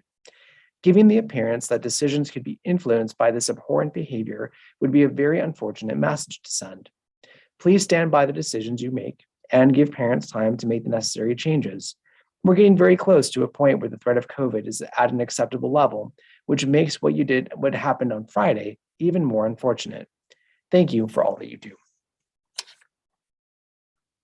The next public comment is from Kevin Finn. I'm submitting this comment from my daughter. As a student in D300, I feel it needs to be known that many students like myself do not feel safe without masks being mandated. Without masks, coronavirus will be spreading much faster, and this will cause both students and teachers to fall sick. When this happens, it will put a major dent in students' education, and school might even have to close for a while. Nobody wants to get sick, and wearing masks helps prevent that. So getting rid of them will make people contagious more often. It will also increase the chance of students' relatives getting sick because one simple precaution wasn't taken. There is also no downside to wearing masks. Thank you for taking the time to consider a student's point of view.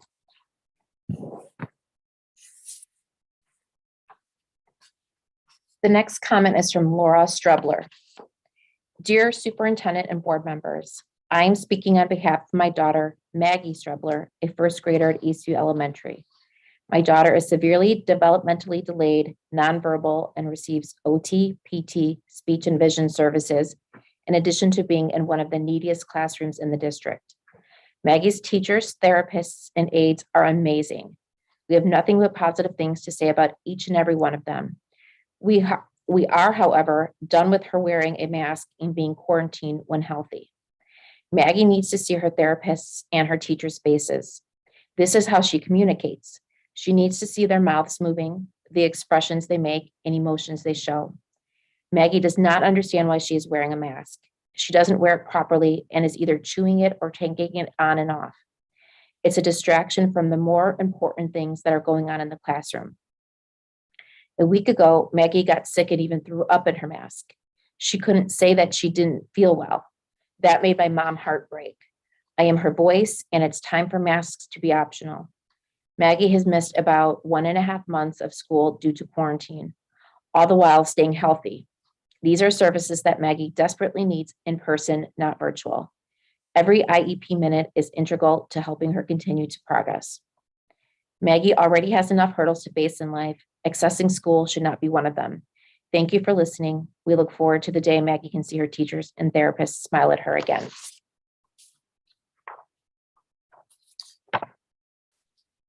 The final comment of the evening comes from Heather Palmer. Dear members of the board, thank you for your continued dedication to the students in our district, for volunteering your time to do what you think is best for all adults after evaluating the evidence before you. You were each elected because you earned more votes than the other candidates. That means that you were chosen because you represented the ideals of more voters than did others who threw their hats in the ring. That's how the rules work. And even when I don't like the outcome of events, I take comfort knowing that rules are followed and that everyone has the opportunity to participate in making their voices heard. During the last face-to-face meeting of the board, I was silenced by others who decided that their right to speak out or turn trumped my right to speak, even though I had signed up and patiently waited for everyone in front of me in line. I followed the rules, yet those who behaved poorly got to decide for everyone who would be heard that night. My son was watching that meeting from home, patiently waiting for me to read the word he had asked me to share with you. I wouldn't let him attend because I didn't want him to see the parents of his friends behaving in a way that would color his perception of them in a negative light. Our children are watching. They learn how to approach conflict from us, the adults they see, both in their homes and in leadership roles. What they saw last time was screaming, yelling, being louder than others works when you don't get your way. They saw that being disrespectful wins. They saw that following the rules, the ones that allow everyone to participate, those rules don't matter. Here's what my son wanted you to know. It was School Counselor Appreciation Week. His guidance counselor takes the time to get to know the students on her caseload. She listens, she guides, he appreciates her and all the others who work so hard to help him. Respectfully, Heather Palmer. Thank you, ladies and gentlemen, for your comments. Board members, would you please turn your microphones on at this time? Dr. Scarpino, Yes, sir. I want you to know that I have joined the meeting. I'm sorry I'm late. Oh, thank you, Mr. Stevens. Thank you.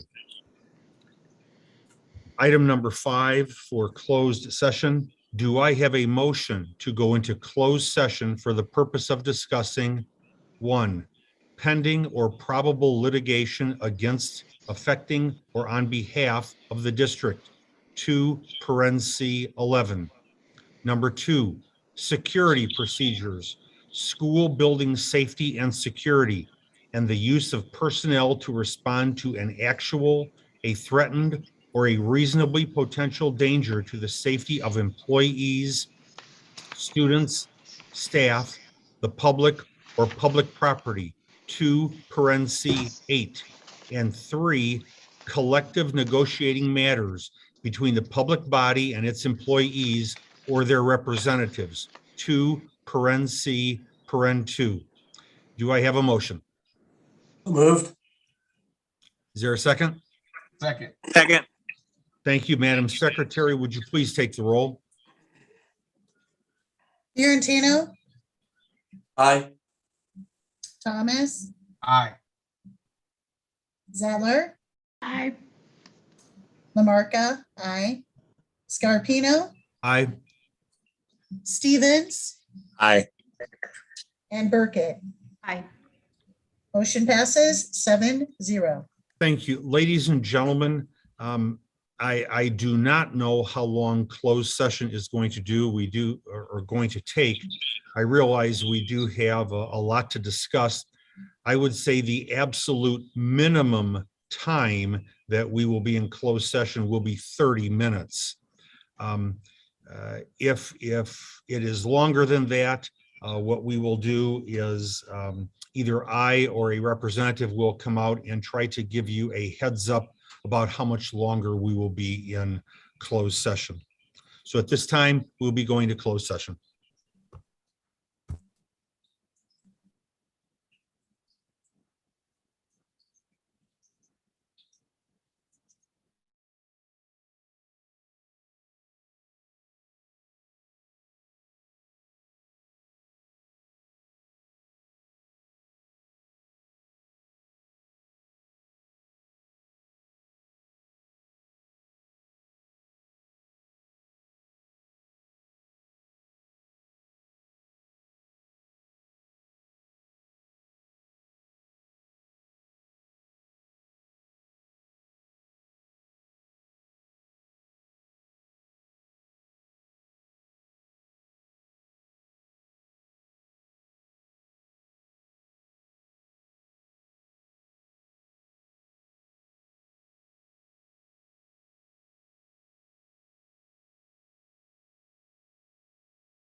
May I have your attention, please? The District 300 Board of Education is still participating in closed session. We will provide another update in approximately 15 minutes. To repeat, the District 300 Board of Education is still participating in closed session. We will provide another update in approximately 15 minutes.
May I have your attention, please?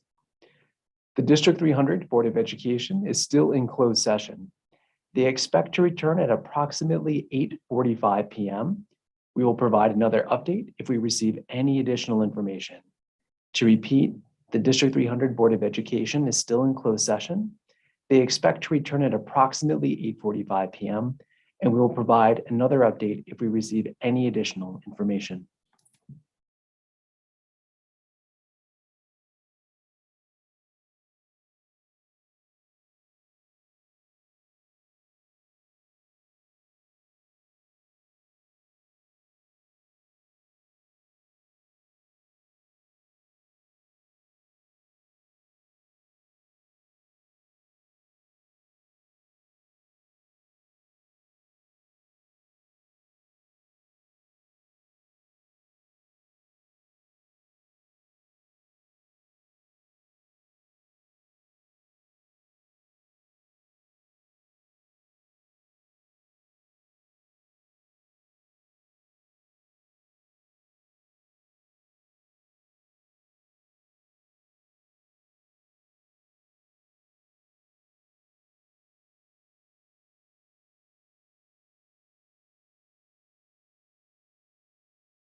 Okay, Susan, can you see if we're all there?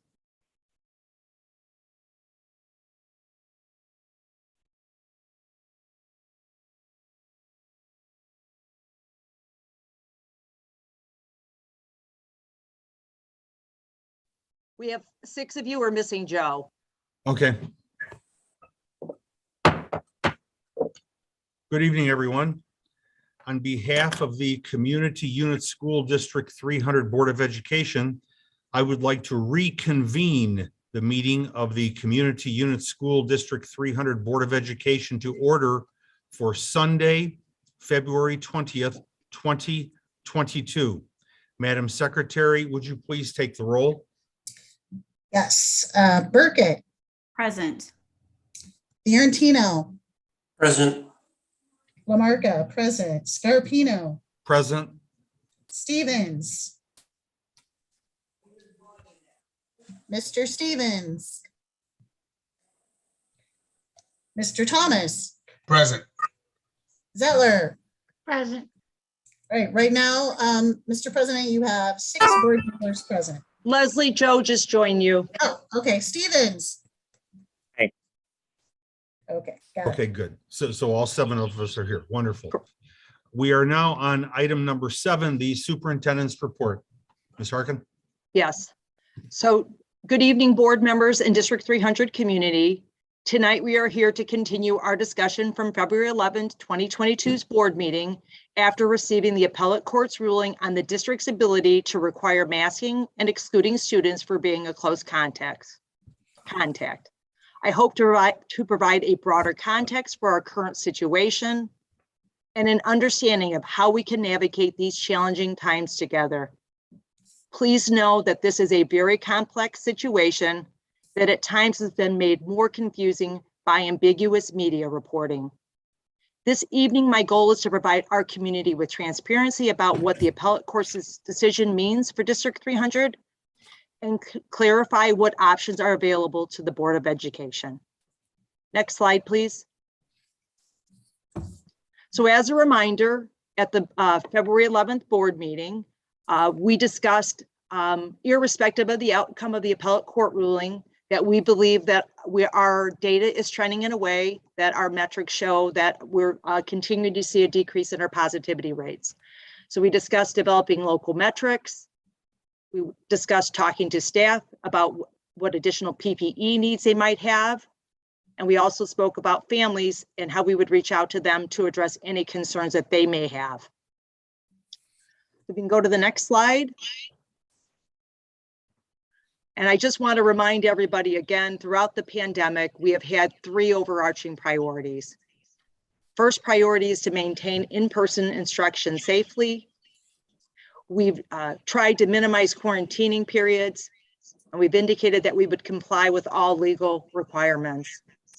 And from the very beginning, we discussed how we would monitor school by school community transmission and vaccination rates to remove or add layers of prevention as needed. Next slide, please. So tonight I have Kevin Gordon here from Kriya Bochek, who will provide an overview of what just occurred on late Thursday night related to the appellate court ruling and what that means to you as board members as we move forward. So Kevin, I do not see him in here.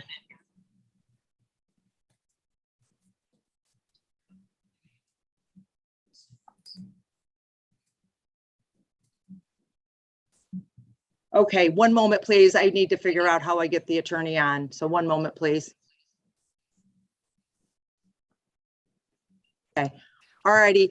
If we could, he's having difficulties getting in to the meeting, but I would suggest that we go ahead and probably go to the next slide if we could. Go to the next slide, please. I'll go through as much as I can, and then by the time he jumps on, I'll let him speak to the specific ruling. So as a reminder that we had the timeline for the appellate court ruling that we shared on February 11th. We were waiting at that time, expecting ruling by the end of the week. And just before midnight on Thursday, February 17th, the Illinois Appellate Court issued a decision on the TRO.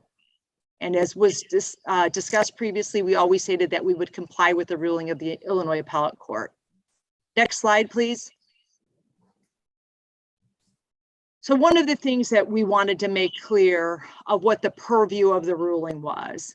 And again, the appellate court ruling stated that the TRO in no way restrains school districts from acting independently from the executive orders or the IDPH creating provisions addressing COVID-19. And specifically, the mitigations surrounded around staff vaccinations or weekly testing in lieu of vaccinations, mask wearing in schools, and school removal for COVID-19 close contacts. One thing that I think is very important for us to point out with what the options that are in front of us, the appellate court ruling did not impact a district's ability to require symptomatic persons to remain out of school for 5 days from the onset of symptoms, or provide a negative test. Additionally, if a person is COVID positive, they will need to remain home for 5 days from the onset of symptoms or the date of the positive test. How are you? Hold.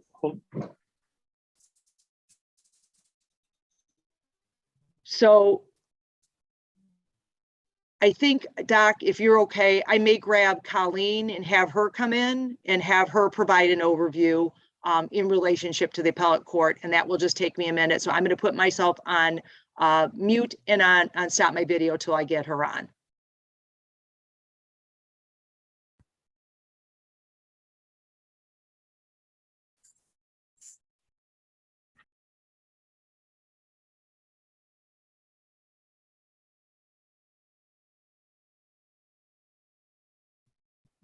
For those individuals who are just now tuning in, we are trying to get a connection with one of our legal counsel individuals, but we are not having much success with that. So we are now, Ms. Harkin is going to go to our in-house counsel to see if she can provide some information for us. So I just ask for a little bit of time so we can get that squared away. Thank you.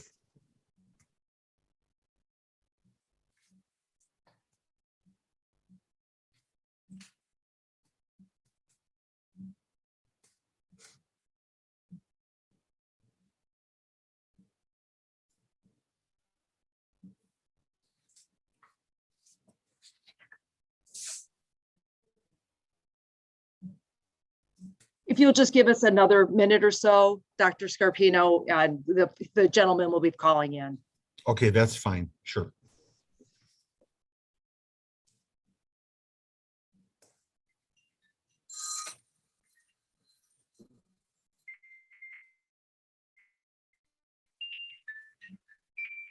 I can't.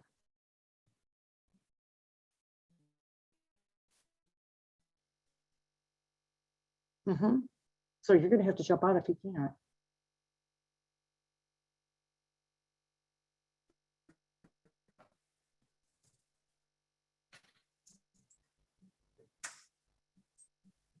Mr. Gordon, are you on the line right now?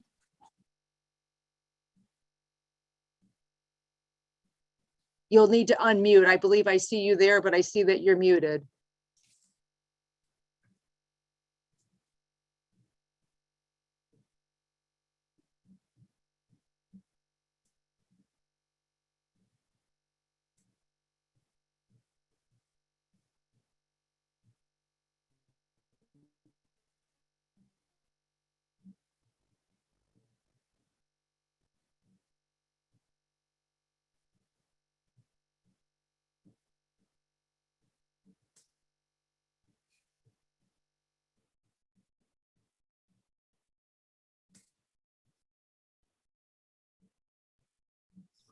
Again, members of the public, we are trying to make our connection with our legal counsel at this point in time.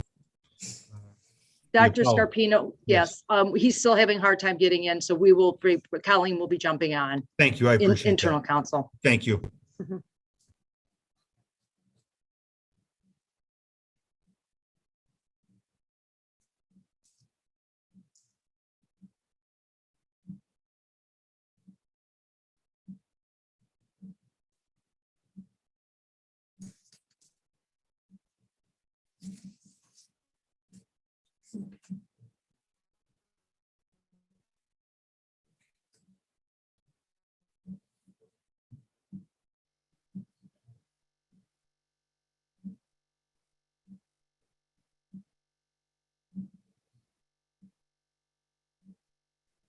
you hear me? Yes, we can hear you. Okay, good. So Kevin, I went over the timeline and I explained what the purview of the ruling was. If you would please share with the board an update in relationship to what occurred with the Thursday night ruling and what that means to the school district and the options in front of it. Sure. With the midnight ruling by the appellate court on, I guess it was Thursday night, the appellate court had stated that the TRO in no way restrains school districts from acting independently of the executive orders or the IDPH in creating provisions addressing COVID. So what this means now is that the school district has local authority and local control to make decisions for its own district regarding whether and how to implement various COVID mitigations. This would include things like staff vaccination and testing requirements, mask wearing in schools, and removal of close contacts from school. So at this point, the appellate court is allowing school districts to exercise that local authority in the absence of any state mandates. And so the district previously had a mitigation plan in place and a resolution in regards to its position in following and requiring those things. And so in front of the board tonight is the decision and discussion in relationship to changing that. Is that correct? That is correct, and that would be within your local authority to do so at this time. Board members, I will ask if you have any questions specifically in relationship to the legal portion of tonight's presentation. If you had those questions, that you could ask them now. Board members, just raise your hand if you have any questions, and then our superintendent will be calling on you.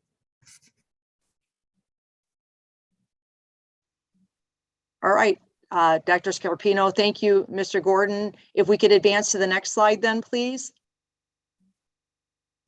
So again, as was shared at the last board meeting, we discussed that we would be preparing for a potential transition at some point in time related to a mask recommended environment. We would work to review our local metrics and determine a process to methodically start removing mitigation strategies, as well as working with staff on what concerns that they potentially had if we move to a mask recommended environment, and additionally our families. And I will discuss in the upcoming slides what was done in relationship to that since February 11th. Next slide, please. So the first piece is just reviewing the current metrics for the last 7 days in Kane County for ending on February 22nd. Since we're predominantly in Kane County, our metrics would be, we're roughly at a 4.55% positivity rate. New hospital admissions were 58, and our percentage of students that are greater than the age of 5 are at 69.7% of fully vaccinated. And again, we talked about metrics, and I think it's important for us to not only look at our Kane County metrics, but also look at our McHenry, which is on the next slide, please. So for McHenry County, we're at a 5.24% positivity rate. We had 43 new hospital admissions, and for that population greater than 5 years of age of being fully vaccinated, we're at 70, just almost 70%. Next slide, please. This slide is updated. We've been sharing this now since our first meeting in February on January 11th. And so I've continued to trend and show what's been happening for average cases per day based upon the number of days that are there.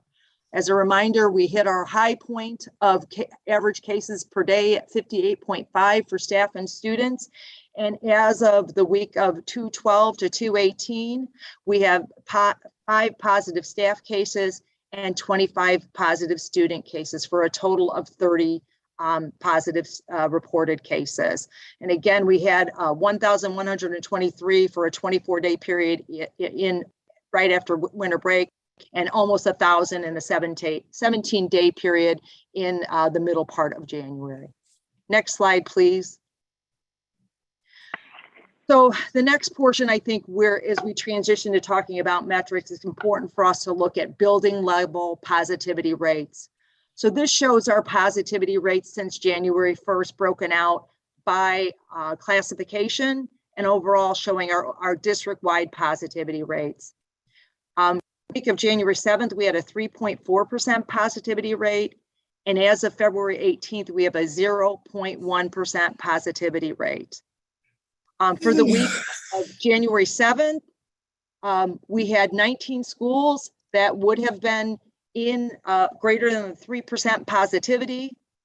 We had 6 schools that were between 3 and 1.5% positivity, and we had 1 school or 1 building that was less than 1.5%.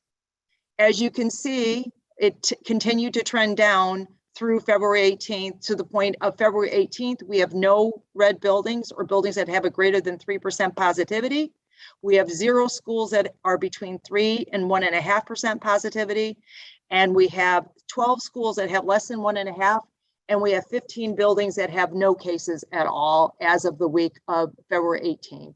And as a reminder, we have built out a new page on our COVID positivity dashboard that provides the actual positivity rates for each school, and that was published in my message on Friday night.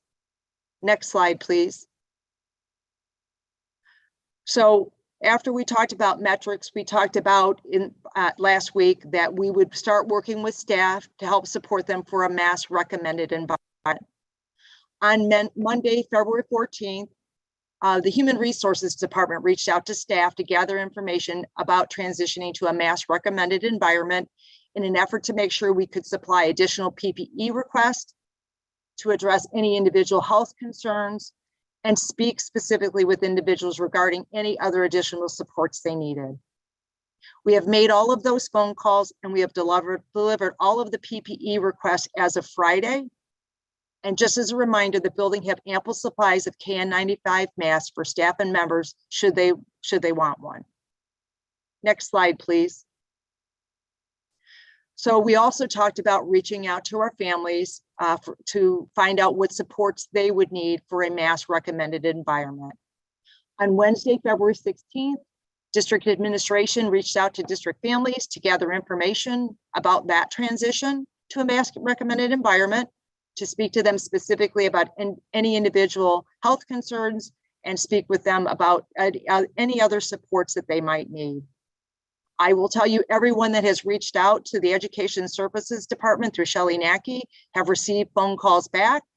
And again, buildings have an ample supply of KN95 masks or other PPE equipment should families require them for our students, and other educational opportunities for students should they have other concerns.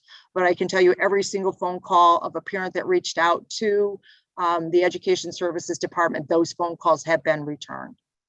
Next slide, please. Lastly, in preparation for a mask choice, we felt it was important to make sure our staff were prepared to address and support our students related to what their choice is, independent of whether it is masking or unmasking in a mask recommended environment. On Friday, during our early release time, teachers participated in-service training and were provided SEL lessons that they will review with their students once we transition into a mask recommended environment. They will have weekly and daily lesson plans that will take place that would provide discussions centered around we are all individuals, that it is important to treat everyone with respect, and what bullying prevention would look like should choice become a factor in conversation in our schools. And this will be ongoing should there be any concerns, but we'll be addressing this immediately should we transition into a mask recommended environment in a future date. We would make sure that those conversations would take place and all students would be supported. Next slide, please. So just again, I just want to go through a specific timeline of events since the 2/11/22 board meeting. On Monday, February 14th, staff were surveyed for their supports that they would need for a mask recommended environment. On February 16th, families were surveyed on what supports that they would need. On February 17th, the appellate court ruling came out. On February 18th, we held in-service training and lessons to provide and support a mass choice environment. And again, we shared our metrics updated to reflect building level positivity rates on Friday. And we are here tonight at the board meeting, as discussed, based upon the appellate court ruling.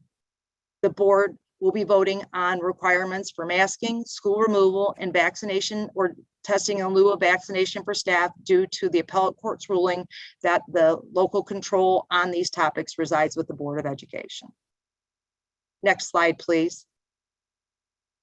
So with all of that in mind, there are two options before the board tonight. Next slide, please. Option one, under the board's authority under the school code, the district could rescind its requirements for all non-named plaintiffs as follows. Vaccinations or weekly testing in lieu of vaccinations for staff.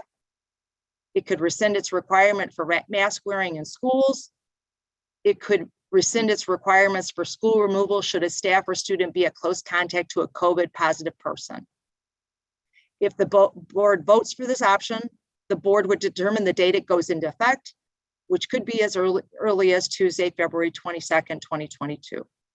Next slide, please. The second option before the board is under the board's authority under the school code, the district maintains the following requirement for all non-named plaintiffs as follows. You would continue requiring vaccinations or weekly testing in lieu of vaccinations for staff. You would require mask wearing in schools, and you would require school removal should a staff or student be a close contact to a COVID positive person. And as I shared earlier, these were the three items that were under the appellate court ruling that were just addressed on Thursday night. Next slide, please. The last thing that I just want to remind our families, you as a board, again, if we were to transition to option one or option two, no matter what, we continue with the mitigation strategies that are listed on this slide. We continue to provide enhanced cleaning in our schools.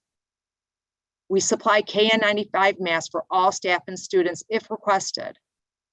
We continue to reinforce our hand hygiene through frequent hand washing with our students and hand sanitizers that are in our classrooms and throughout our buildings. We still require social distancing to the greatest extent possible. We offer optional shield testing. We will continue to comply with the federal school transportation mask requirement because that is a federal requirement. We will continue to require symptomatic persons to remain out of school for 5 days from the onset of symptoms or provide a negative test, and that is wrong. If you're symptomatic, 5 days on the onset of symptoms or provide a negative test. We will continue to require positive persons to remain out of school for 5 days from the onset of symptoms or when they test positive. And we will continue to work with local health departments to adjust our mitigation strategies, which would also provide us with the option of returning to a masking environment should cases rise or there be an outbreak in a building. And it would be my discussion based upon what option you vote on that we would quickly provide what those mitigation strategies and metrics would be that we would follow should we need to return to a masking environment. And I will have that shared to our community very shortly based upon the options that is voted on. Next slide, please. We are now on item number 8, board discussion. I would like to offer my position on the question of masking, along with some other comments to my fellow board members and the constituents of District 300. As I reviewed our district COVID numbers, I see that our overall positivity rate for this past week was 0.1%. And the majority of our schools, 15, had no COVID cases. Overall, there were 30 positive student and staff cases in all buildings this week. As you may recall, District 300 has over 20,000 students and approximately 2,400 building level staff. I believe these outstanding statistics of 0.1%, 15 schools with no COVID, and only 30 positive student cases speaks to the commitment of our students, our parents, our employees, and the Board of Education. I further believe and totally support the courts and judges' decision that it is up to the local boards of education to determine how masking should take place in their respective school districts. With that said, because of our overall positivity rate of 0.1% this past week, along with the majority of our schools, 15, having no COVID cases, and overall only 30 positive student and staff cases in all buildings, I support changing our current policy to option 1, and that this takes effect Tuesday, February the 22nd. I want to thank you for the opportunity to speak. I will call on board members if they just raise their hands, please. Hopefully I'll be able to see.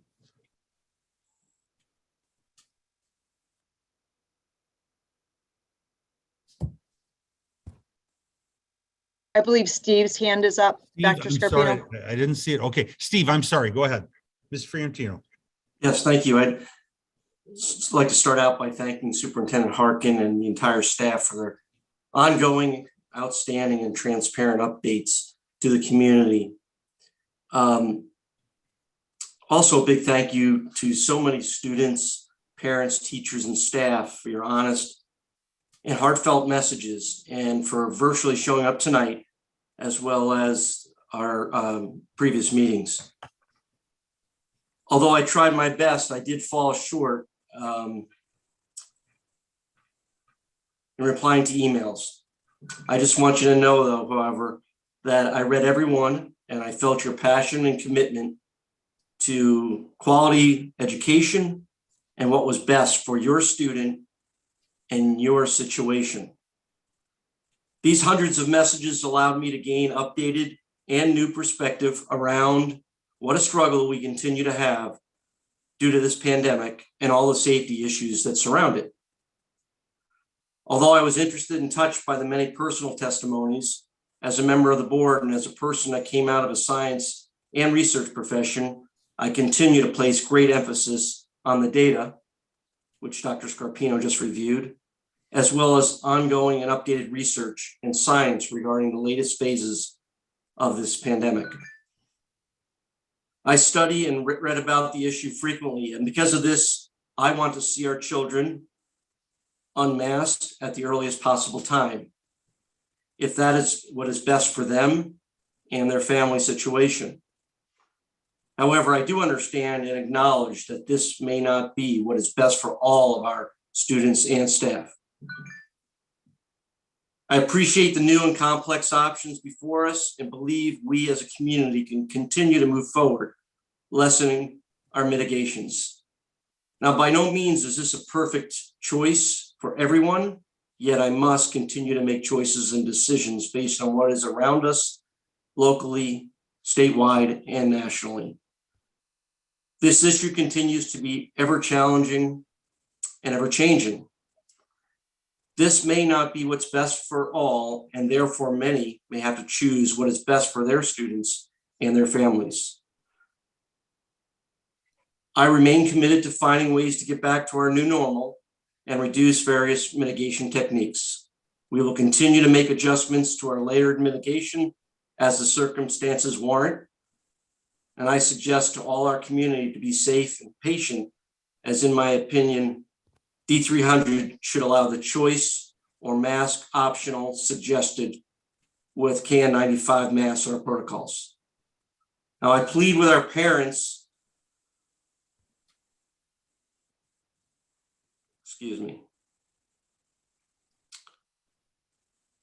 I plead with our parents, community, and students to make good and safe decisions and continue to work with our staff as we must continue to have some mitigations for risk and to protect each other, which with diligent efforts, we have done our very best to keep our students and staff safe to date. I thank the staff for all they have done and will continue to do, and I look forward to a lesson focus on pandemic mitigations and conflict resulting from opposing viewpoints. We must regain a dedicated focus on teaching and learning. I remain humble and proud to serve each one of you in the District 300 community and hope and pray our decisions are met with open hearts, open minds, and full of grace. Thank you, Mr. Fiorentino. Any other board members? Ms. Lamarca? Well, first and foremost, I also want to thank Dr. Harkin and her wonderful, hardworking team for everything that they have been through the last 2 years, as well as all of the District 300 faculty across 28 schools. And it's just been a heck of a 2 years. And I just want to say thank you. And thank you is not enough. And I know we've seen that expressed in many emails that we've received of support that, my goodness, what do you even say to these people that have just been enduring this? So I guess I'll just say thank you because I don't know what else to say. I also want to thank all of you who have reached out to us with emails, public participation at meetings.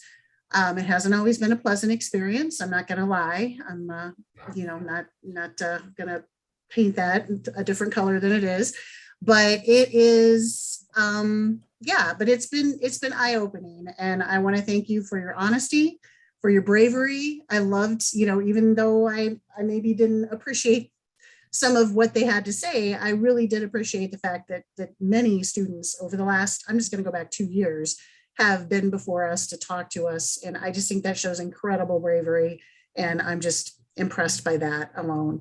So I just want to say thank you. I also read the emails. I don't respond because that's not a best practice for board members for our council, but I do read them and I take them to heart. So thank you for all of that. And it is true that the last couple of years, it's been particularly challenging dealing with a minority faction of the D300 community members. And really, out of everything I just said, I want you to note one word: minority. And right now I'm going to share 3 facts with you based on information shared with the board. After the first week following the TRO ruling, the number of students protesting, refusing to wear a mask, in other words, was less than 150 district-wide. To be clear, that's less than 1% of our student body. As a reminder, our student body is about 20,000 students. Number 2, 63% of that 150 students were at 4 schools on the west side of the district. As a reminder, we have 28 schools. Even into the second week, numbers ticked up in a few schools and down in others, but overall remained by far reflective of less than 1% of our student body. I wanted to share this information because I believe as a community of students, parents, and D300 staff, it is important for everyone to have another perspective of what has occurred over the last few weeks. I believe that it is only in recognizing and acknowledging this reality that we begin as a community to move forward, begin to heal, and earn one another's trust and respect once again. That leads me to this evening and this impactful vote we must take as a board to determine our path forward. In the interest of being totally transparent, I'm just going to say that I find myself this evening in a place of enormous frustration. I'm frustrated that we don't have a specific with actual metrics plan in front of us, but I also know that there is one coming very soon. I'm frustrated that due to what happened on Friday, we have, for all intents and purposes, lost the ability to truly transition our students and staff into a mask recommended environment the way that we had, I believe, initially intended to do. I'm frustrated that the loudest voices, albeit the minority, representative of a minority, or possibly dictating the path forward. So those are my main points of frustration. Now I'll share with you what I'm encouraged by. I'm encouraged by the ability of Dr. Harkin and her team to relentlessly pursue what they believe to be the most prudent, legally sound, and viable pathway through these unprecedented times. I'm encouraged by the stamina shown by staff as they have constantly had to pivot and respond to changes. Through everything, they're never ceasing compassion for students, the students' education, their mental and emotional health, and their safety has somehow, some way shown through everything. And over everything that they've endured over the last 2 years. All that we can hope now is that these professionals have not entirely lost their zest for the career that they likely chose out of the simple compassion and love of children. And the last thing I'm encouraged by is I am encouraged by the fact that due to our very responsible mitigation measures and diligent tracking of COVID data, we now have very optimistic metrics, that which we can use to move us forward. Those who know me know I'm typically an opinionated, decisive, and action-oriented person. However, as I just laid out before you, I'm extremely torn. The only way I can best explain the way I plan to vote is by saying that ultimately, I believe that my vote will reflect hope. The sincere hope that we can finally put all the ugliness and divisiveness aside and work together to move forward. If there's one thing that I think we can all agree on through all of this, it's that right now in this moment, we are ready to move forward. Thank you. Thank you, Ms. Lamarca. Mr. Stevens? Thank you very much. Can you hear me? Yes, sir. I'm afraid I'm going to be just a little bit more pointed in my comment. First of all, I want to say that I have never met a more compassionate, brave woman in my life than Susan Harkin. Susan Harkin cares about every one of the students in our school, and she has been the best leader we could possibly have had during these difficult and trying times.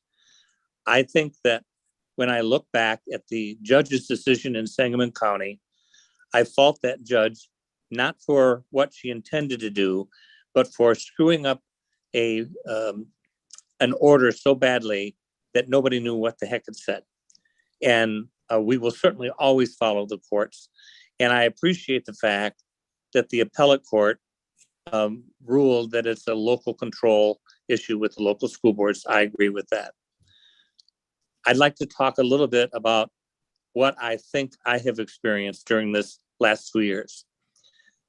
Racism is an issue, but when I look at racism, it is very core. Racism, when you put a minority child and a white child together, they don't see it. It comes from the home. It comes from the parent. And I believe that that's what we're seeing now. Bullying comes from the home, comes from the parent. And we have been bullied now for 2 years by people who have a different opinion than us, which is okay. I'm fine with that. And I'm fine with people addressing us, telling us what they want to hear and want us to hear. And sometimes it's very frustrating not to be able to respond appropriately because no good could come from that. But I will tell you these are the topics that you have brought up to us in the audience. You have brought up critical race theory, even when we told you we don't teach critical race theory. You continued to bring it up.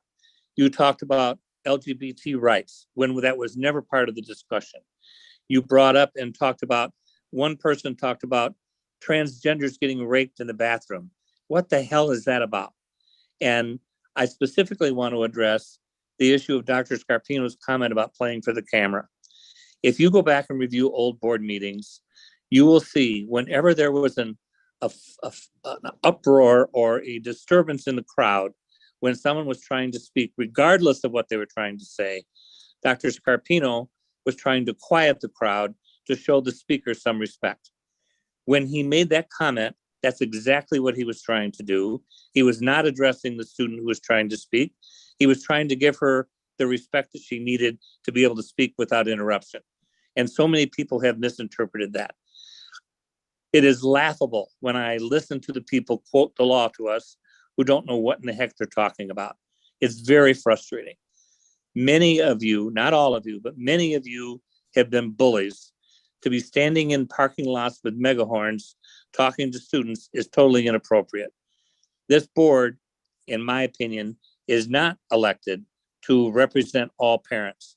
It is elected to provide the best education for your children possible.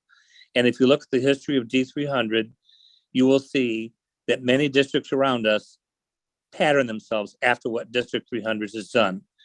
We have seen a breakdown in society norms over the last 4 or 5 years. We have not been respectful of one another. We are not able to share differing opinions without respect. And it's a very, very sad situation. I compare it a lot to what occurred on January 6th. However, I also have to tell you, this is not a political discussion. This is not a financial discussion. We have done what we have done because we individually believe that was the right thing to do to protect all of the children in this district. And I agree with Mrs. Lamarca. I hope that what has happened is actually a result of that. And it is not different than that. And we also have the fortunate situation where nationwide, the same thing is occurring. But make no mistake, the people who have been the bullies in this crowd is not the school board. And the people who have been the bullies in this crowd are destroying education nationwide. It's not just District 300. We have people now who are wonderful teachers, administrators, leaders who no longer want to teach. And in the years to come, you will pay a price for that. We will not have the best teachers and the best administrators because of what has happened. That's very, very unfortunate. And that's the end of my comment, Dr. Scarpino. Thank you. Thank you, Mr. Stevens. Any other board members? Any other board? Christine, and then I think Nancy. Oh, Christine. Okay. Ms. Burkett? I too would like to thank our D300 families, the teachers, the staff, the administrators for all your cooperation and understanding and patience during this really trying time for our community. Thank you to everyone who's reached out to us to share your views on the matter. I've read all the emails as well. Been paying attention to what people are saying on social media, trying to follow and get a pulse on what our community thinks about the matter. I would like to address what occurred in our buildings on Friday. It was an unfortunate situation, and I, as a parent of an elementary school student, found myself blindsided by what happened in the buildings on Friday, like many of you probably did as well. I'm regretful that teachers, families, and staff weren't notified because of the court ruling, the timing of the court ruling, prior to the start of school, what that day might look like for their students. So I hope we can move past that, though, as we look toward the future. As a board member, there's a lot to consider in the situation that we find ourselves in. As a recently elected candidate, I need to look back at what I said when I was running for this position. And I said that my concern was to be safe in this COVID environment and to keep mitigations in place as they were needed and remove them when we could, and to focus on that in-person learning. What I struggle with is reconciling what we're hearing still from the CDC, IDPH, the American Academy of Pediatrics, all of whom in their most recent guidelines have still recommended that a key mitigation be kept in place and that be masks. It's very hard for me to think about going against that because I'm not a scientist, I'm not a doctor. So that's one of the things that I'm weighing in this consideration. I'm also struggling with the fact that until February 28th, our state mask mandate will be in place for optional, and I stress that, optional settings like grocery stores, restaurants, indoor events, places that people can choose their level of risk when they attend those, and masks are still required there as well. Schools are required setting. Students have to go to school. And we spend a significant more amount of time in school, our school buildings, our staff as well. So that's another factor I'm weighing in is how can we reconcile removing masks prior to when we no longer are required to wear masks in optional settings. That being said, I am encouraged by the metrics that have been shared tonight that state that we are heading in the right direction with caseloads. And I too look forward to seeing more robust plan for what those metrics mean and how those align with when we can remove mitigations and when we might need to put them back in place. And those sound like they are to come next week. But I do have to look back as well to our commitment that we said on 2/16 to give a transition period to when we might go into a mask recommended environment. I'd hope that we could deliver on a true transition that was more timely, that allowed an adequate amount of time to address the concerns of teachers, staff, and families, and to, for those to make necessary adjustments in the buildings and classrooms. I also feel like we maybe need some more time for families of our 1,800 high-risk students, families with children too young to be vaccinated, and households with high-risk family members, and teachers and staff that are also at high risk to consider options and make alternative arrangements. So these are the things that I'm trying to weigh and balance in this. And how do we make the decision that's best for a community of 20,000 students and the larger community of D300? But again, I'd like to thank everybody for their patience in this. There's no easy answer. We just have to vote our conscience. And I am encouraged that we're heading in the right direction. And it's not a matter of will we ever go mask recommended, it's a matter of when. Thank you, Ms. Burkett. Mrs. Etler? I'd like to thank everybody also. I agree with virtually everything my colleagues have said so far. I just want to add a few things. First of all, since day one of this pandemic, this board has worked under our authority. And we've maintained that authority and still maintain that authority under the law, which has been obviously recognized now by several courts and even the JCAR. So we have this authority. We're keeping this authority. We're acting under this authority, and every decision we've made has been under our standards, which have been to follow the science and the medicine, and we've done that consistently. Now, does that mean that we've all agreed on what that meant all along? No, and there's disagreements, I think, between us now. I am very heartened to see the really great numbers that we're showing, but I truly believe that a lot of that is because of the mitigations we've had in place all along and everything we've done to make sure that we stayed on the right track. Is this virus starting to wane? Yes, thank God. But I don't believe that we're there yet. I also am not, I'm also disheartened in that we were not able to give a large segment of our population an adequate, in my opinion, off-ramp and transition. And so, you know, that's something that does concern me. But again, that doesn't, in my opinion, reflect on the staff or Mrs. Harkin, because obviously we've been making decisions and they've been making decisions. They've been working under really, really awful circumstances for the past 2 years now, and people make mistakes and it happens. Let's see, hold on.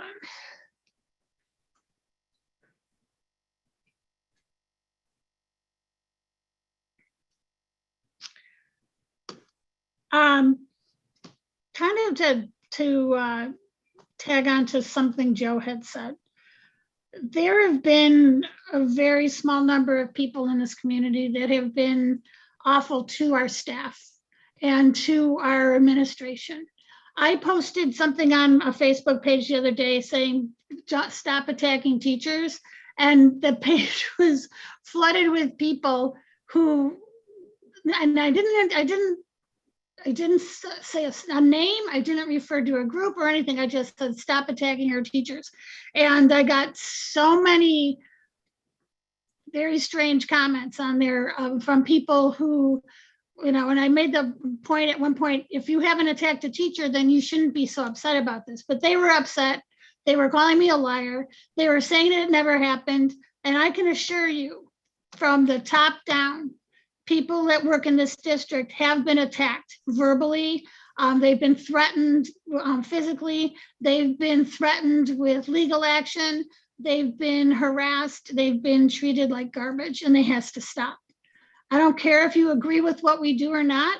I don't care if you believe that what's happening is wrong or right. You have no business attacking people who work for this district and have done nothing ever since day one, but worked in the best interest of your kids. So you may disagree, but you do not have the right, and you guys like to throw around, we have the right to this and that and everything so much. You do not have the right to attack and harass people, and you need to stop.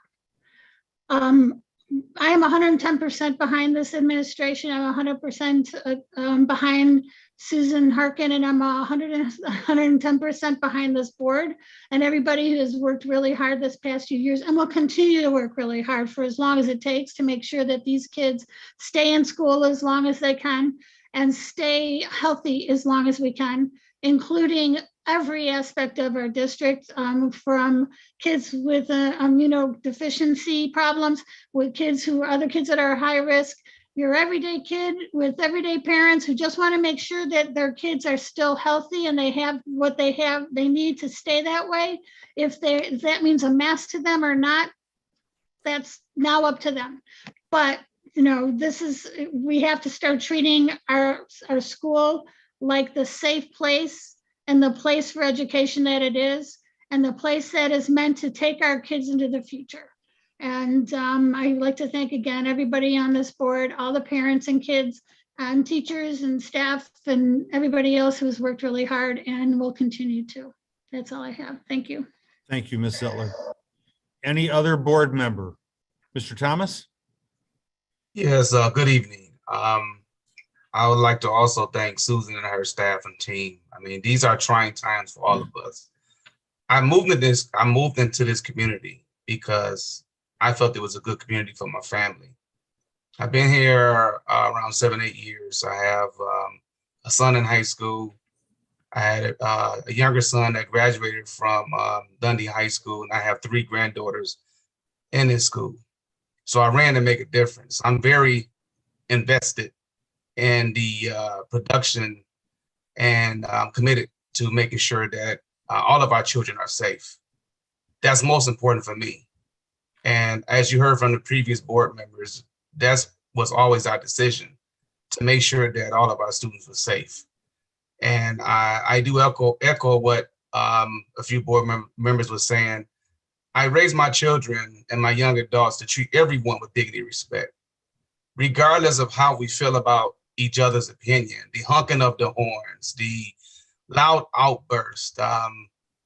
I've been working for the government for 30+ years. I deal with situations like this every day. And I let my supervisors know, I instruct them to treat everybody with dignity and respect. And this has not happened to us. It has not happened to some of the other people that did not agree with the other people.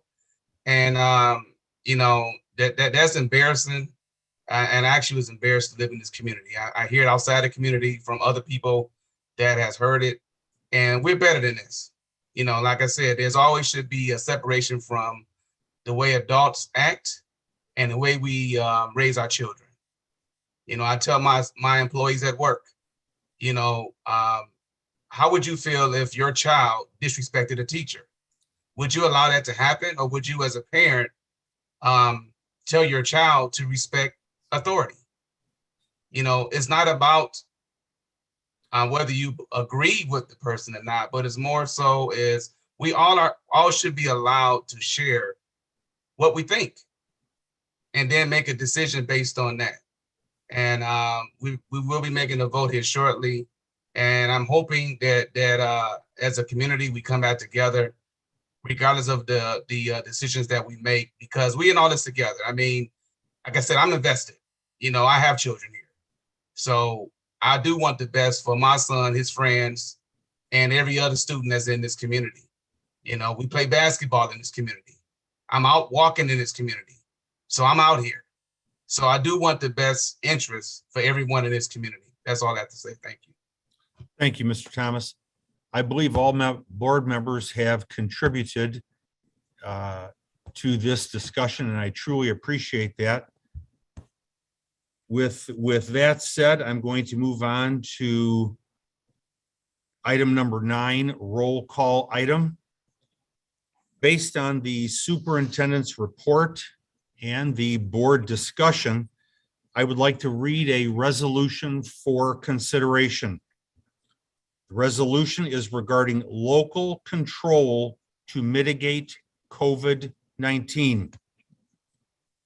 To promote the health and safety of members of the Community Unit School District 300 Board, school personnel, students, and school community, and help limit the spread of COVID, but also acknowledging the significant reduction in COVID transmission rates, be it resolved by the Board of Education, otherwise known as the Board of Community Unit School District 300, known as the District of Kane, McHenry, Cook, and DeKalb Counties, Illinois, as follows. Number one, due to the current significant reduction in COVID transmission rates at district schools and in the surrounding area, except as otherwise provided in this resolution, masking at district schools and property shall be recommended but not required. Number two, notwithstanding section 1 of this resolution, all persons must wear masks when riding the school bus or other school district provided transportation in accordance with federally imposed requirements. Number three, the school district and all students and staff will comply with all COVID-19 mitigation requirements imposed by IHSA or athletic extracurricular conference officials or competition host sites. Number four, all school personnel who are not fully vaccinated against COVID-19 shall not be submitted to weekly testing. Number five, the superintendent and designees are hereby authorized to exclude students from attending school in person who are positive for COVID-19 and those who are deemed to be symptomatic in accordance with local health department guidance. Number six, students and staff identified as close contacts to an individual who tests positive for COVID-19 shall not be excluded from attending school or work in person. Number seven, the superintendent and designees are authorized and directed to implement and enforce other COVID-19 mitigation measures as deemed necessary and appropriate. Number eight, this resolution is adopted and is to be implemented and enforced in the exercise of the discretionary powers granted to the board by sections 10-20 and 10-20.5 of the Illinois School Code and other applicable law. In accordance with board policy 2:240, the authority granted to the superintendent and the superintendent's designees by this resolution supersede any policy or other rule of the board and temporarily suspend any such policy or rule to the extent any such policy or rule is inconsistent with implementing the resolution. Number nine, this resolution shall be reviewed on a regular basis to determine if modification or revocation is appropriate, and the board may, in its discretion, reimpose any and all of the COVID-19 mitigation strategies referenced herein should it determine that such COVID mitigation strategies are in the best interest of the health and safety of the students and employees. Number 10, all administrative action taken pursuant to this resolution shall be indemnified pursuant to 105 ILCS 5/10 20.20. Number 11, all other resolutions or parts of resolutions in conflict with this resolution are hereby repealed. And number 12, this resolution shall be in full force and effect upon its adoption and shall continue until modified by action of the Board of Education. Do I have a motion to adopt the resolution as I just read? I so move. Second, We have a motion and a second. Madam Secretary, would you please call the roll? Stevens, Aye. Fiorentino, aye. Burkett, Nay. Lamarca, aye. Scarpino, Aye. Zettler, Nay. Thomas. Aye. Motion passes 5-2. Thank you. Do I have a motion to adjourn? So moved? Is there a Second. second? Madam Secretary, would you please take the roll? Burkett, Aye. Fiorentino, Aye. Stevens, Aye. Lamarca, aye. Zettler, Aye. Thomas, Aye. Scarpino. Aye. We are adjourned. We are adjourned. Thank you, ladies and gentlemen, and board.